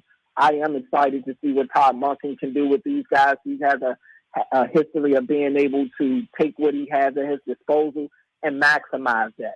And I think Lamar will be able to capitalize tremendously with playing with Todd Monken and Odell Beckham, who had a 1,000-yard receiving season with Todd Monken in Cleveland. He's now back with him in Baltimore. So the offense you feel good about. J.K. Dobbins, if he can stay healthy this year, Rashad Bateman, man, they could be dangerous. And defensively, I mean, they've got the best linebacker in the league in Roquan Smith. They got a really good secondary with Marlon Humphrey and Marcus Williams. Defensive line, they're young, fast, and strong. So it'll still be an uphill battle when you have to face teams like Cincinnati twice a year. I expect Cleveland to be better this year. The AFC is loaded up this year. The Dolphins have gotten better. All over the conference, teams have gotten better, and the Chiefs are still there. So I think the Ravens can still be a playoff team. How good they could be, if they can stay healthy, I see no reason why this isn't a team that can at least get to the divisional round. Cordell Woodland, reporter, host, 105.7 The Fan in Baltimore. Follow Cordell on Twitter at Cordell Woodland, Cordell Woodland. Cordell, thanks so much for doing this, particularly at this hour. Stay safe. All the best. Appreciate it, guys. Thanks for having me. Cordell Woodland, kind enough to join us here on Miller and Moulton. It is remarkable in that city, Mark, what has transpired in the last 12 months. Just 12 months ago, remember, the Orioles were awful 12 months ago. It was a Raven city, and the Orioles were just, a once proud franchise in disarray. It was Lamar City. Totally. I mean, it wasn't just a Raven city. It was Lamar City, and public sentiment has waned from Lamar. And think about it in the last year, what has happened. Orioles had a surprising season, and they got people excited about them again, and they've got great young players on the horizon. And Lamar got hurt again. Well, then Lamar didn't play. And many thought that he could. Right. That the getting hurt, they've had that happen. That doesn't turn a city on a player. The thought that the player didn't play and could have is the quickest way for a city to turn on a player. Because a year ago at this time, the city was saying to the Ravens, pay the man his money.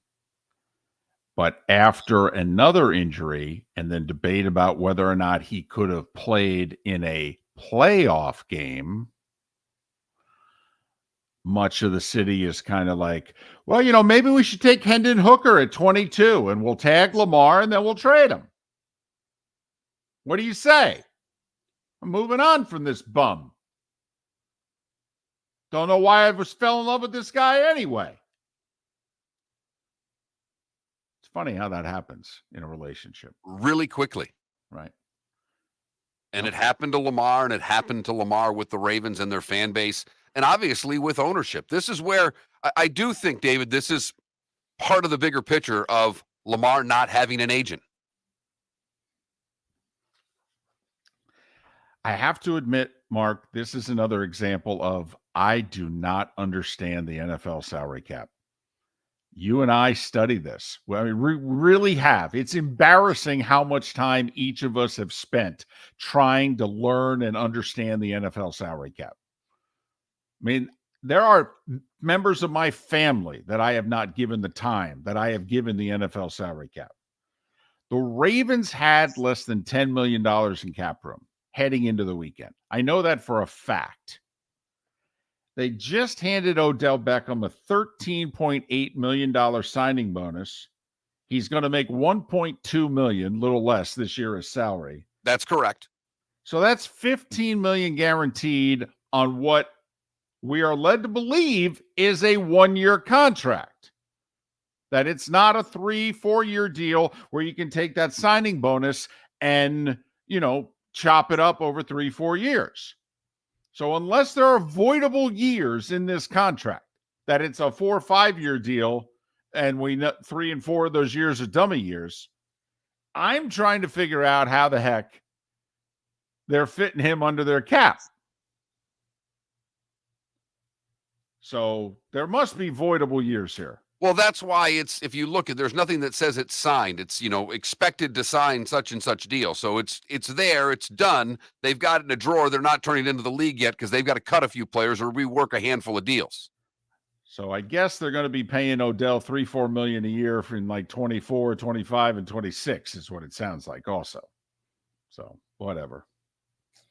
But damn, that NFL salary cap. It just, man, the math they do in the NFL, it's worse than our Treasury Department. Or better, one or the other. Or better, depending on how you look at it. Right. Depending on how your team's, if you're the Saints, it's better. They somehow continue to spend money and still remain under the cap somehow, some way. I feel like that scene in Dave. Charles Grodin, his friend, is being brought in. Okay, and he's doing the budget. And he's like, man, I don't know how they do the math here. Who does your books? Yeah, this stuff's crazy. So that was the one little NFL note from Masters weekend, late on Sunday. Right around the time Rahm was taking a stranglehold of the Masters. Odell got his hands around $15 million guaranteed for the Ravens. Damn. Like you mentioned earlier, that's twice what he was getting anywhere else, or so it seemed. I mean, Pat was on the show late last week. He said, like, he wants $15 million. Like, he's going to get that. What's the adage, Mark, that we say? How many does it take again? Just one. Just one team.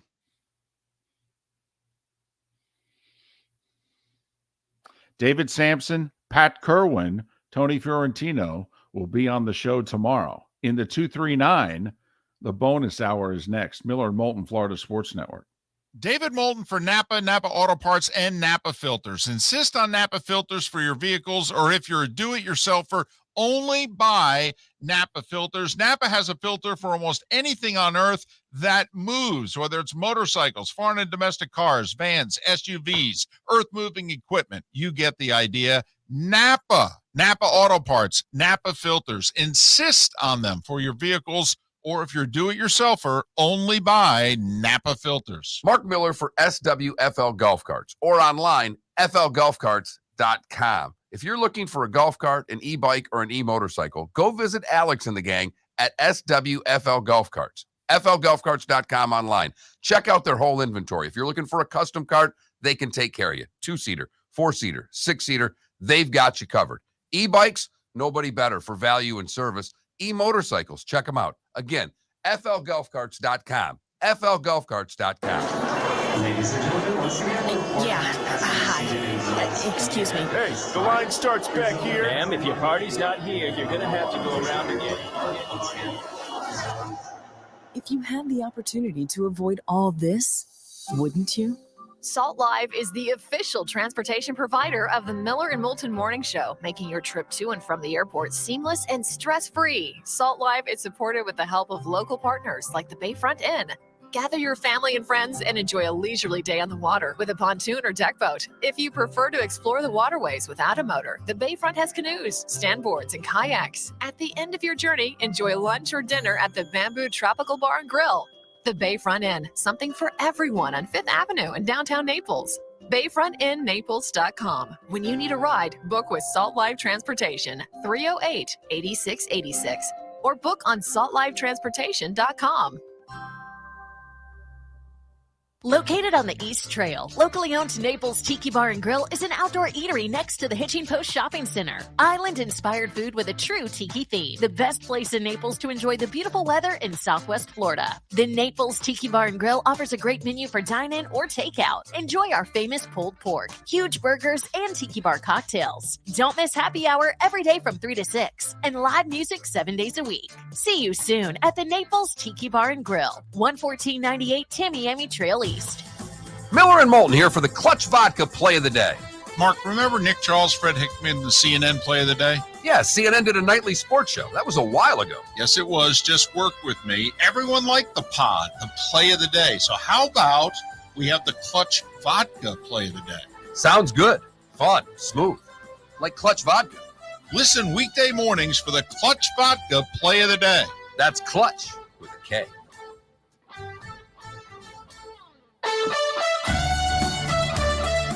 You are listening to Miller and Moulton on the Florida Sports Network.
You are listening to Miller and Moulton, exclusively on the Florida Sports Network.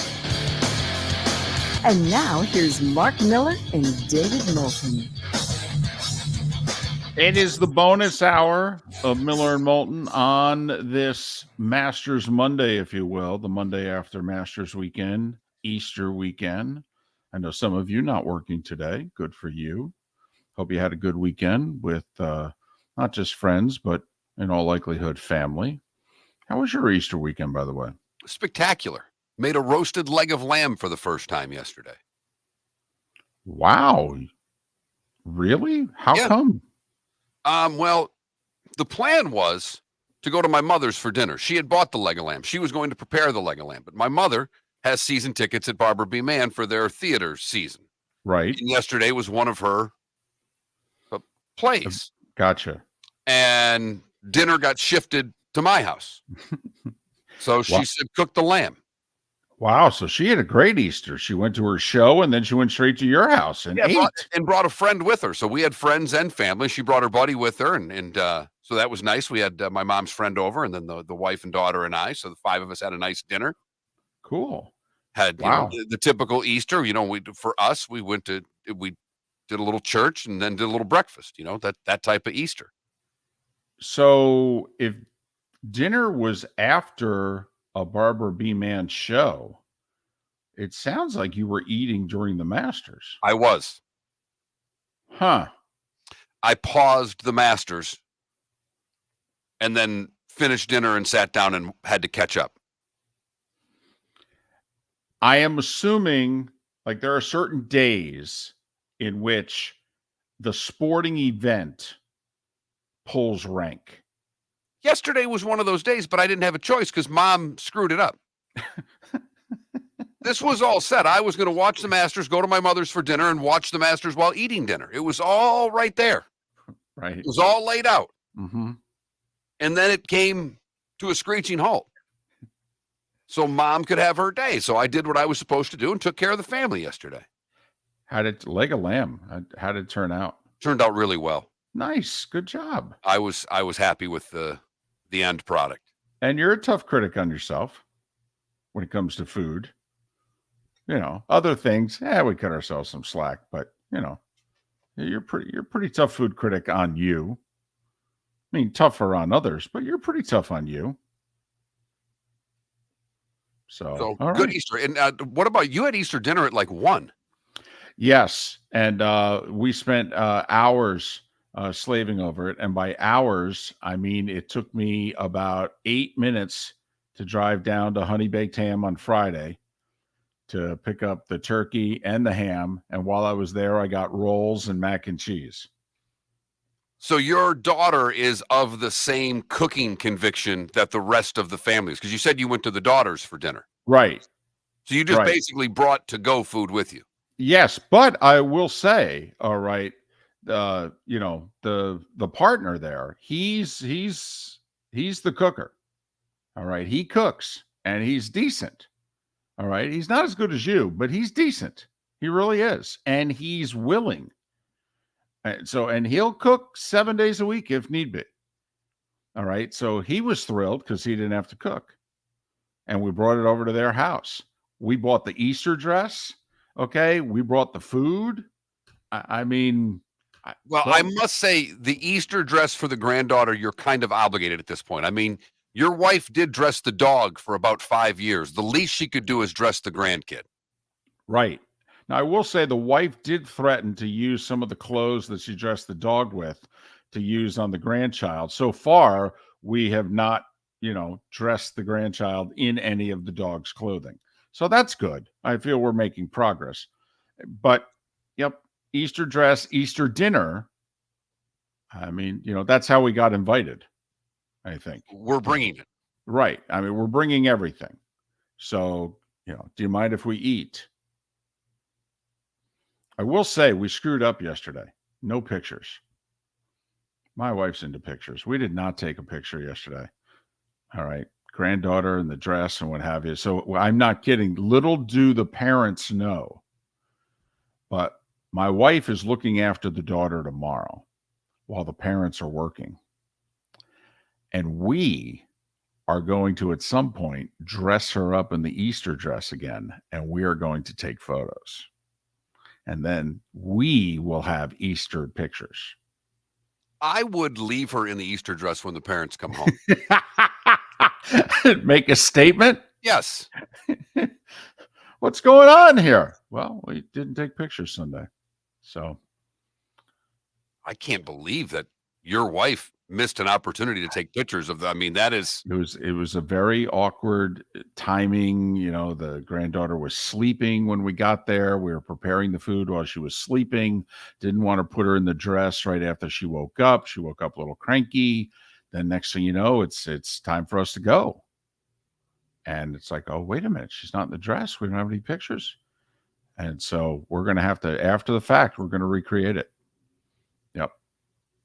I'm trying to figure out what I'm more shocked by right now. The fact that there were no pictures taken yesterday at the Moulton Easter, or that there was no Phil Mickelson interview at any point on CBS yesterday.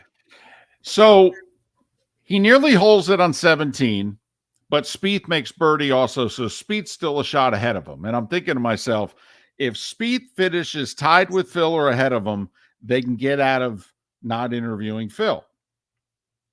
They can just talk to Spieth.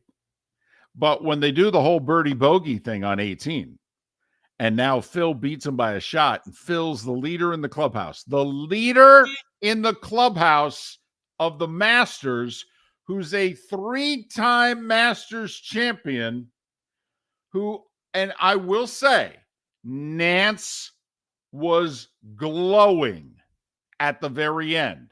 Ignored him until the very end, but glowing at the very end in his praise for Phil and what he just accomplished and his Masters record and the whole deal. When he was done being so glowing, didn't you think, oh, in 20 minutes, we're going to see him and Amanda Balionis there, or Amanda Renner is her married name. We're going to see him and Amanda. And because also, if you watched the Masters last year, Mark, what happened? Rory birdies 18 to shoot 64, put leader in the clubhouse. Now, and he was like 5 back of Scheffler. And guess what they did? Did they interview him, David? Damn right they did, Mark. Butler cabin and everything. Now, I'm thinking they're not going to invite Phil into Butler cabin and do it a sit down, but she can just grab him on the side there, coming out of the scorer's tent before he goes into the media room there. Well, like we talked about before the show, 2-3 minutes on tape that you could run whenever. Whenever. Don't even have to run the whole thing.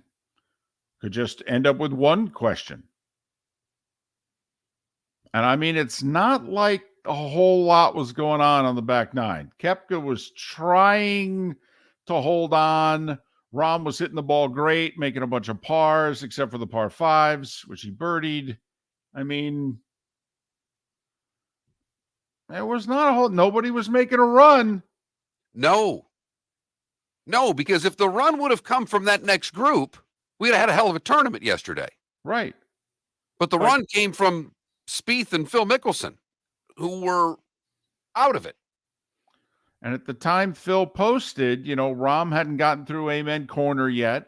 And when he goes par, and then he birdies 13, it's a 3-shot lead. You're thinking, well, Phil's out of play.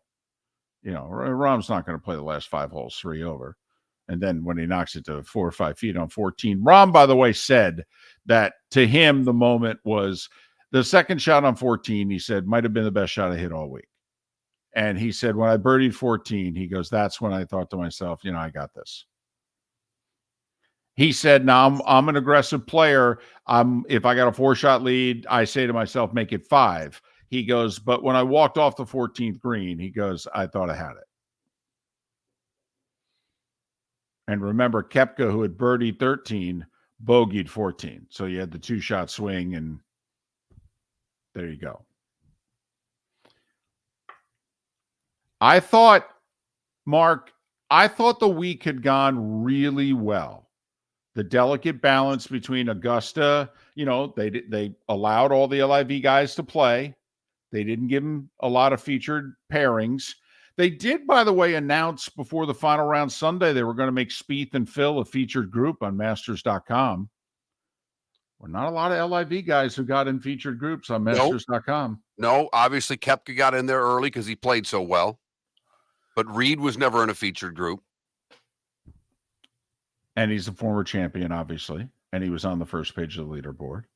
But I was genuinely surprised because of who he is. There are 3 golfers who have won that tournament more than Phil Mickelson. 3. I thought that at the end of the day, that was going to carry the weight. I was stunned they didn't interview him. I really and truly was. Because, and we talked about this a little before the show, I think you're right on when you said this to me at before 6 o'clock, that if Phil said no, they would have let us know. Yes. By the way, for those wondering if you're going to hear from Phil Mickelson, we asked to have a short word with him. He politely declined. Okay, fine. But, you know, there were a lot of people that were kind of like, we're not going to hear from Phil here. And so that surprised me a lot. Like you said, he's a 3-time champ. That it's everything there. It's everything. Now, this was a very polite week. Okay, everybody mingled. The champions dinner went well. The tournament went fine. There's not one quote with any edge to it at all. Do you think that this is the beginning of can't we all just get along for the next 3 months? It'll be interesting. I think so. But, you know, someone asked Sergio about it, and Sergio got a little heated and went after the media and said, this is you guys bringing it on, not us. So what I wonder is if the golf media will pursue this to a point where they will create more animosity. I think right now that it's not going to be kumbaya, David, but I do think it's going to be a lot more livable, if you know what I mean. Ooh, livable. I like how you did that. Well, did you intend the double entendre, or did it just come out? I really didn't. It just came out that way. Kind of like Nance with Koepka's ball being on the CW. Right. Crosswalk. Just came out that way. Right. Mm-hmm. Got it. Well done. I will say they're only going to cross paths again at the PGA, the U.S. Open, and the Open Championship. I mean, Sergio might be onto something. If it's not the media doing it, but then again, I don't know. Greg Norman might have something to say. Miller and Moulton. David Moulton for Napa, Napa Auto Parts, and Napa Filters. Insist on Napa filters for your vehicles, or if you're a do-it-yourselfer, only buy Napa filters. Napa has a filter for almost anything on earth that moves, whether it's motorcycles, foreign and domestic cars, vans, SUVs, earth-moving equipment. You get the idea. Napa Auto Parts, Napa filters. Insist on them for your vehicles, or if you're do-it-yourselfer, only buy Napa filters. Mark Miller for SWFL Golf Carts, or online, flgolfcarts.com. If you're looking for a golf cart, an e-bike, or an e-motorcycle, go visit Alex and the gang at SWFL Golf Carts. flgolfcarts.com online. Check out their whole inventory. If you're looking for a custom cart, they can take care of you. 2-seater, 4-seater, 6-seater, they've got you covered. E-bikes, nobody better for value and service. E-motorcycles, check them out. Again, flgolfcarts.com. flgolfcarts.com. Located on the East Trail, locally owned Naples Tiki Bar and Grill is an outdoor eatery next to the Hitching Post Shopping Center. Island-inspired food with a true tiki theme. The best place in Naples to enjoy the beautiful weather in Southwest Florida. The Naples Tiki Bar and Grill offers a great menu for dine-in or takeout. Enjoy our famous pulled pork, huge burgers, and tiki bar cocktails. Don't miss happy hour every day from 3 to 6, and live music 7 days a week. See you soon at the Naples Tiki Bar and Grill, 11498 Tamiami Trail East. The waterways of Naples are a beauty to behold, and the Bayfront Inn has multiple ways for guests to enjoy the water and have some fun. Gather your family and friends and enjoy a leisurely day on the water with a pontoon or deck boat. If you prefer to explore the waterways without a motor, the Bayfront has canoes, standboards, and kayaks. At the end of your journey, enjoy lunch or dinner at the Bamboo Tropical Bar and Grill. The Bayfront Inn. Something for everyone. On 5th Avenue in Naples. You were listening to Miller Sports Network.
You're listening to Miller and Moulton, exclusively on the Florida Sports Network.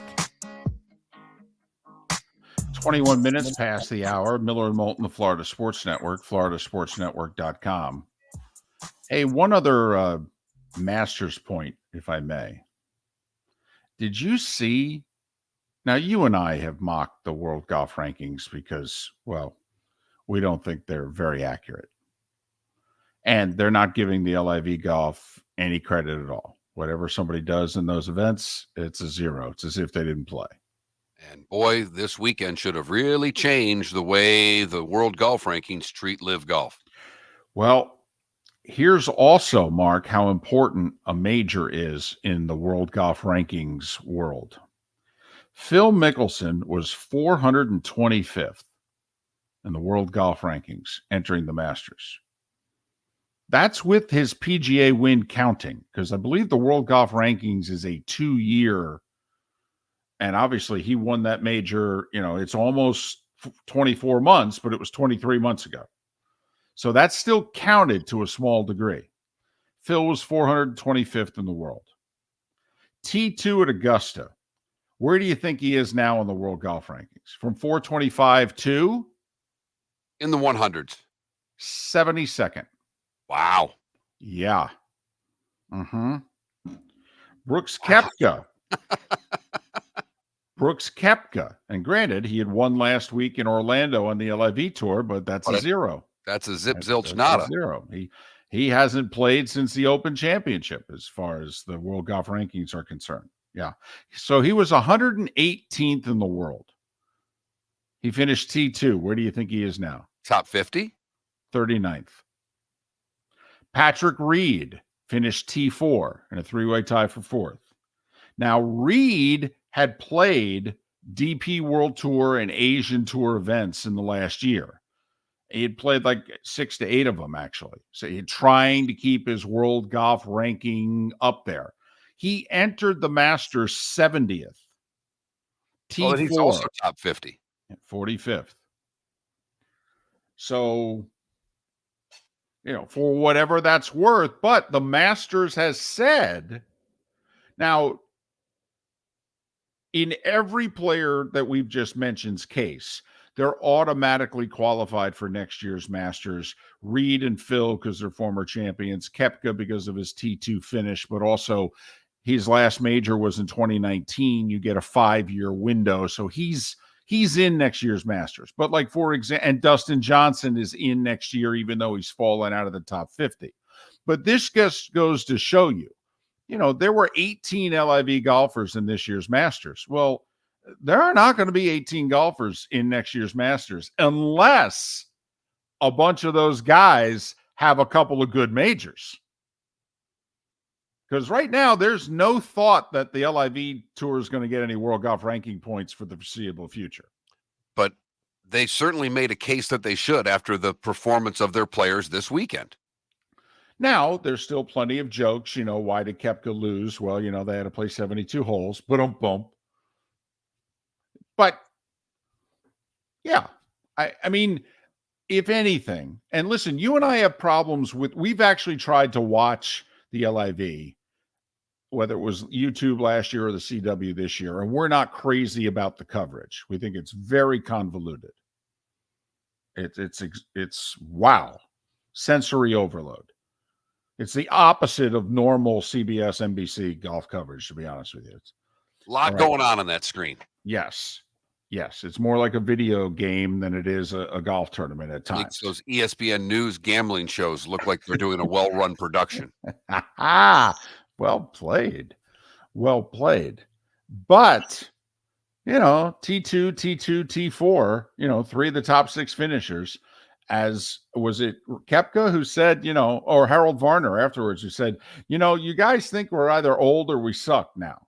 We get it, but we actually can still play. You're just choosing not to pay attention. The one other thing that went away because Koepka didn't win was what happened on Thursday.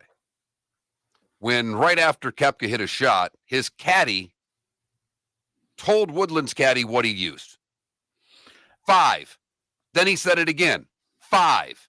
If you've not seen the video, it's easy to find right now. I forgot to ask Mark Lai how often that goes on tour, because it is a blatant rules violation by the book. I'm not in between the ropes. I don't know how often that happens. I think it happens all the time. Here's the reason why I think it happens all the time. The last time I was in between the ropes at a golf tournament, the caddies are signaling to spotters, if you will, on the course what club their guy is using when they hit the shot. There's a system. All right. And I believe the system is actually with either a 5 or a 7 iron, and you give numbers either up or down, and then you do the math. Okay. So if you like go 3 up, and if you've agreed that 7 iron is the median, then that's, I think a wedge. Okay. If you go 3 down, that's a 4 iron. And then obviously if they take the wood out and what have you, you give but there's a system that's worked out on the course so that the caddy can relay information to the networks, which can then be relayed to the field reporter or the booth. At the same time, I mean, first off, you see it all the time. Did you see on 12? Did you see on 12? Okay. There's 2 guys in the final group. Koepka's caddy was looking at Rahm and his caddy to see what club they were pulling. He was staring right at the bag. I think it happens all the time. Also, for the record, Koepka and Woodland are good friends. Very good friends. There's no doubt about that. Right. But I think so too, because it was not brought up really in the broadcast. There were out of the golf world articles and comments on it, not much inside the golf world. But it would have been a big deal had Koepka won it. Because it's a 2-shot penalty. Even though the caddy did it, the golfer is to be penalized 2 shots. We all, can we safely say this? We all believe that Koepka's caddy told Woodland's caddy, yeah, he hit a 5 iron. You guys, and then you do the conclusion, if my guy hits the ball as far as he does, okay. Or if he's 1 club in either direction, okay. But you believe he told him what club he hit, correct? 100%. Right. Yeah, I do too. They lied. I mean, and I thought the Masters all but said it in their release. They said, well, after a video and he brought to our attention, and we sat all 3 golfers and the caddies down afterwards, and all 6 people claimed, no, that's not what happened. And so the Masters was like, so we had no choice but to conclude that, nothing nefarious took place. Right. He wanted 5 drinks after the round. They were playing for $5 or $500. Right. I think I'm going to make a 5 here. Right. Mm-hmm. What's the par on this hole? 5. I don't. What again? 5. 5. Just had to bring it up today. Right. We didn't do a show on Friday. Right. And it was out there, and I just thought if we're going to talk Masters all day, I thought it's something that needed to be brought up. So it was funny. ESPN was doing like their pre-show, and Koepka sitting there with Scott Van Pelt, and because on the next day, Koepka hits 5 iron in again. Great shot. And so Van Pelt asks him, what'd you hit there? And he goes, oh, it was a 5 iron. All right. And you could tell Scott is trying all he can to keep a straight face.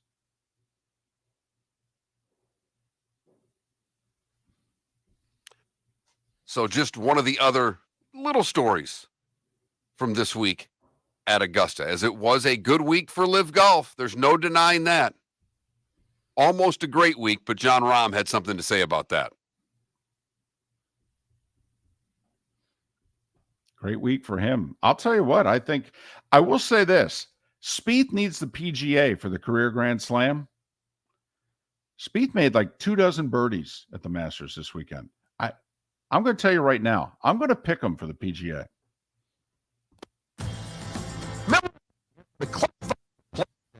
Mark, remember Nick Charles, Fred Hickman, the CNN play of the day? Yeah, CNN did a Sports show. That was a while ago. Yes, it was. Just work with me. Everyone liked the pod, the play of the day. So how about we have the Clutch Vodka play of the day? Sounds good. Fun. Smooth. Like Clutch Vodka. Listen weekday mornings for the Clutch Vodka play of the day. That's Clutch with a K. Located on the East Trail, locally owned Naples Tiki Bar and Grill is an outdoor eatery next to the Hitching Post Shopping Center. Island-inspired food with a true tiki theme. The best place in Naples to enjoy the beautiful weather in Southwest Florida. The Naples Tiki Bar and Grill offers a great menu for dine-in or takeout. Enjoy our famous pulled pork, huge burgers, and tiki bar cocktails. Don't miss happy hour every day from 3 to 6 and live music 7 days a week. See you soon at the Naples Tiki Bar and Grill, 11498 Tamiami Trail East. Mark Miller for SWFL Golf Carts or online, flgolfcarts.com. If you're looking for a golf cart, an e-bike, or an e-motorcycle, go visit Alex and the gang at SWFL Golf Carts. flgolfcarts.com online. Check out their whole inventory. If you're looking for a custom cart, they can take care of you. 2-seater, 4-seater, 6-seater, they've got you covered. E-bikes, nobody better for value and service. E-motorcycles, check them out. Again, flgolfcarts.com. flgolfcarts.com. The waterways of Naples are a beauty to behold, and the Bayfront Inn has multiple ways for guests to enjoy the water and have some fun. Gather your family and friends and enjoy a leisurely day on the water with a pontoon or deck boat. If you prefer to explore the waterways without a motor, the Bayfront has canoes, standboards, and kayaks. At the end of your journey, enjoy lunch or dinner at the Bamboo Tropical Bar and Grill. The Bayfront Inn. Something for everyone. On 5th Avenue in Naples. You were listening to Miller and Moulton on the Florida Sports Network.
Well, the winner was awesome.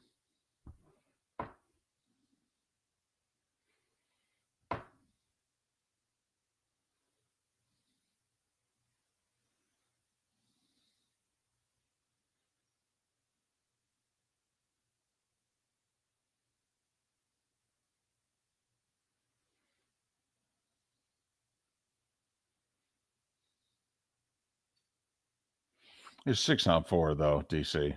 I mean,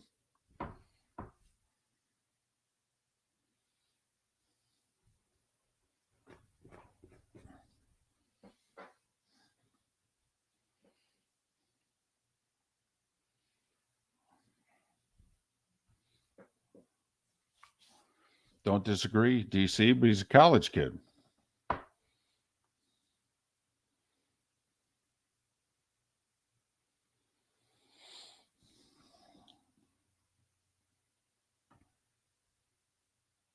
College or pro, Paper City?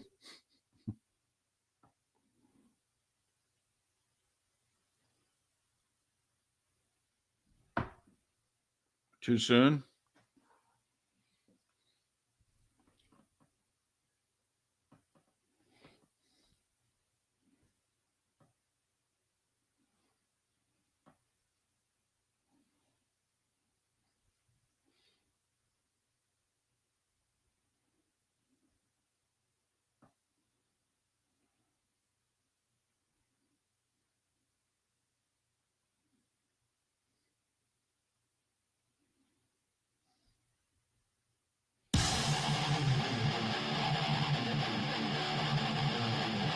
You're listening to Miller and Moulton, exclusively on the Florida Sports Network.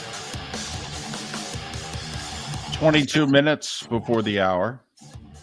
16 until we're out of here. Miller and Moulton, the bonus hour here on the Florida Sports Network, floridasportsnetwork.com. We will mention it tomorrow, probably throughout the show. We're hoping to talk to him on tomorrow's show. But FGCU outfielder Brian Ellis has tied a national NCAA record, an all-time record. He has reached base in 101 consecutive games. The last time he wasn't on base was late April, early May of 2021 in a game. I mean, they've played 32 games this year. He's played in all of them. He's been on base in every game. He was on base in every game they played last year. Mark, they played 58 of them. I mean, the season goes from like second week of February to late May. You're playing 3 to 5 games a week. And then he reached base the last, I think it was 11 games. You were at 90 there, so it must be the last 11 of that season. Yeah, 11 or 12, because he was at 69 when the season started. So I think it was 11, 58, and now 32. 101 consecutive games. He's tied an all-time NCAA record. And we talked about it on Thursday, although they didn't win. Hats off to Seamus Casey and Gavin Brindley, who play for the University of Michigan, making it to the Frozen Four. Both played their hockey at Hertz Arena growing up. Pretty impressive. That Seamus Casey was the best player on the ice in the Michigan-Quinnipiac game. He's good. He's really good. He's a Devils draft pick. Really good player. Gavin Brindley, they talked about being a first-round draft pick. It shows the generation, which, you helped be a part of when you moved down from North Carolina. Craig Brush and Peter Carmanos, and they had the dream and the vision. We're going to bring hockey to the west coast of Florida. The Lightning and Panthers had just started up. They were in, about 4 or 5 years into their existence. And look at where we are a full generation later. Crazy. Absolutely crazy. And then Quinnipiac winning the Natty. I don't know if you saw the overtime. What an amazing goal to run a set play basically from the center ice faceoff and for it to work. As the Gophers just went into a shell in the third period, got outshot, was it 14-1 in the third? And then the only shot on goal in overtime was the game winner. 10 seconds in, about as fast of an overtime goal as you'll see, and it's for a national championship, that backhand pass, by the way, I think Crosby is the best backhand in the NHL. Crosby took a look at that pass and said, damn, that's a pass.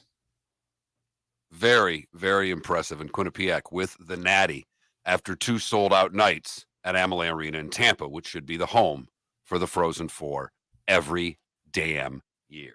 It's time for someone to take back this segment, if for no other reason than to stop David from talking about Meghan and Harry. Here's Mark Miller with Today Was the Day When. 1849 we start today. Walter Hunt, I think his brother was Mike, I'm not sure, but Walter patented the safety pin and then sold the rights for $400. I think he got the short end of the deal there. Today in 1913, President Woodrow Wilson throws out the first ball as the Senators beat the Yankees 2-1. The PGA founded today in 1916. The Great Gatsby was published today in 1925. In 1934, the Blackhawks defeat the Red Wings 1-0 in double OT for their first ever Stanley Cup win. 1947, Branch Rickey buys the contract of Jackie Robinson from the Montreal Royals. He would make his debut on the 15th. The 13th Masters in 49, Sam Snead wins his first of 3. The Lakers win the title today in 1953. They just happened to be in Minneapolis when they beat the Knicks. The Canadians win the Cup today in 56. Arnie birdies the final 2 in 60 to win the Masters by 1 over Ken Venturi. The next year, Gary Player would defeat Palmer by 1 to become the first international champion. When Arnie doubles 18. Arnie with a par would have gone back-to-back and actually would have won 3 in a row because he ends up winning the next year. Today in 62, 52,564 attend the first game at Chavez Ravine. Today in 64, they start the demolition on the Polo Grounds in New York City. Paul McCartney officially announces the split of the Beatles today in 1970. Watson wins his first Masters today in 77. Olazabal in 94, Tiger in 05 in the playoff over DeMarco. Danny Willett in 16, and Scheffler a year ago. John Madden, Harry Morgan, and Omar Sharif all would have had birthdays today. Mel Blount, 75, Steven Seagal, 72, Brian Setzer is 64, Steve Castor is 61, and David's favorite rapper, Q-Tip, is 53. He's a little soft, though. His music's a little soft. Not going to argue with that. Lee Elder, first black in the Masters today in 75. That's all I got. You've heard folks elsewhere mock Florida. You've heard folks. Let's try that again. Okay. You hit the button twice, it plays it as a rap. Well, Mark Miller sees it differently. He calls it the good, the bad, and the ugly. What you got, Mark? You went all Q-Tip there, didn't you? You are so impressed with yourself right now.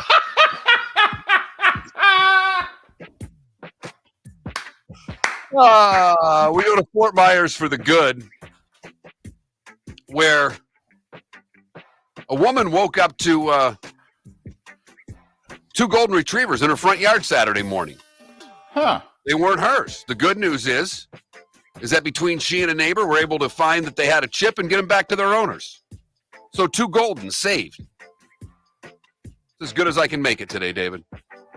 For the bad, we go to the friendly skies that were not so friendly for an American Airlines passenger who wanted a gin and tonic up in first class, was denied said gin and tonic, and ended up crying like a baby to the point where he had to be forcibly removed from the plane. The good news is all of it was taken on video for other passengers, so if you want to look up what a 5-year-old acts like on a plane in the form of an adult, you can see it. All over not getting a gin and tonic. Now, I will say he was in first class. And you're supposed to get that drink up in the front. So I could see being perturbed by not getting the drink. I can't see being forcibly removed from the plane for not getting the drink. Finally, the ugly, we go to the gritty streets of Naples, where on 5th Avenue, just prior to 11 p.m. last week, a highly intoxicated patron of one of the restaurants and bars punched another patron. Police were on the scene, and as officers began to take inventory of the scene, the man who threw the punch bit one of the officers. Didn't work out well for him. They brought him to the ground, and tasers were put out. Biting an officer, that's a new one. And it topped us today on the good, the bad, and the ugly. It's so stupid. I mean, how many examples do we have to give of you don't touch them, all right? You don't run from them. There's more of them than you. They're faster than you, if not by foot, by automobile. It's just unbelievable. So, did you see the whole minor league no-hitter, and they lost story? Our team, the Trash Pandas, we have their gear. I wear their gear. I The know Rocket you do. City Trash Pandas. So We're the taking out Rocket, Chattanooga Lookouts. look at you. Wow. Yes. So the AA baseball, Chattanooga Lookouts, a Reds affiliate, Rocket City Trash Pandas, Angels affiliate. First of two, Mark. So they're only playing 7 innings. The Trash Pandas at home have a 3-0 lead in the top of the 7th. Chattanooga's yet to get a hit. They do not get a hit in the top of the 7th. Yet they win the game 7-5. Here's how the top of the 7th went. Walk, pop out, walk, strikeout. So it's 3-0. Bases loaded, 2 outs. Right. Walk. Okay. 3-1. Error. 2-run score. 3-3. Hit by pitch. Another run scores. Hit by pitch. Another run scores. That's 5. Walk. That's 6. Wild pitch. That's 7. Just for the heck of it, they throw in one more hit by a pitch. Doesn't lead to a run. And then a strikeout. Trash Pandas scored 2 in the bottom of the 7th to lose 7-5. You got to take a look at the box score. It's the damnedest thing you've ever seen. Mark, channel your minor league baseball broadcaster's voice. In the final here, the Trash Pandas lose the first of 2 with Chattanooga 7-5. For the Lookouts, 7 runs, no hits, 2 errors. That's right. 7-0-2. Unbelievable. Absolutely unbelievable. Marlins taking on the Phillies in Philadelphia. The Rays are hosting the Sox with a full slate going on in Major League Baseball today. Only 2 teams off today, the Tigers and Jays, and they begin a series tomorrow. So we betting the Rays to go to 10-0? I am. Might as well, right? Just keep betting with the dice. And a monster game for the Florida Panthers tonight. They are hosting Toronto. So there's 2 games left. 3 teams separated by a point for the final 2 playoff spots in the NHL Eastern Conference. Panthers and Islanders are tied. Pittsburgh's a point back. Panthers and Islanders both play today. Remember, everybody's got 2 games left. Pittsburgh's idle. They're just looking for some room. They need some help. Florida has both of their remaining games at home. They do play the Maple Leafs and the Carolina Hurricanes. Not the easiest of foes. The Islanders are on the road tonight taking on Washington. Now, Washington's out of the playoffs, and they've been struggling. I don't know if Toronto gives the greatest effort tonight just because, I mean, they really have nothing to play for. They're locked in. They're going to play the, Lightning. They're going to have home ice in that series. But, that Carolina Panthers game, Carolina's only a point up on the Devils for the division lead. That game for Carolina could be for the division title. And ironically, to play Florida in the playoffs. So Florida may need it to get in the playoffs. Carolina may need it to win the division so that they play Florida instead of playing the Rangers. I will say, I don't think Pittsburgh has anything for anybody in the postseason. I just don't. Florida and the Islanders, not saying that either of them could beat Boston, but they're going to give Boston a hell of a lot more difficult series than I think the Pittsburgh Penguins will. However, we do think both could give either Carolina or Jersey a series, whoever wins that division. So that's a little of what's on tap tonight in both baseball and hockey, as we gave you a little update of the Trash Pandas and Lookouts no-hitter that happened a couple of days ago. Tell you what, as Spits on Sports is pointing out in our Twitch chat room, the one guy who did not have a good start for the Rays this year, their fifth starter, Fleming, he's pitching tonight. He's the guy they bailed out in Washington. Just saying.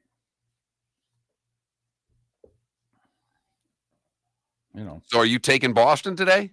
Well, does it end at 9? I'm looking to see the odds here. Right? That's what I'm looking for. I mean, the Rays are minus 160. So it's Nick Pivetta. Oh, it's against Jalen Beeks. It's not Fleming Beeks to tonight. start. It's Beeks. Yeah. No, I'm going with the Rays. 9 in a row. Can they make it 10 today, taking on the Boston Red Sox, first of 3 with the Sox for the Rays? So David Sampson, Pat Kerwin, Tony Fiorentino scheduled to be on the show tomorrow. The Heat and the Hawks will have their play-in tomorrow. Miller and Moulton, thanks for listening. For Napa Auto Parts, and Napa Filters. Insist on Napa filters for your vehicles, or if you're a do-it-yourselfer, only buy Napa filters. Napa has a filter for almost anything on earth that moves, whether it's motorcycles, foreign and domestic cars, vans, SUVs, earth-moving equipment. You get the idea. Napa Auto Parts, Napa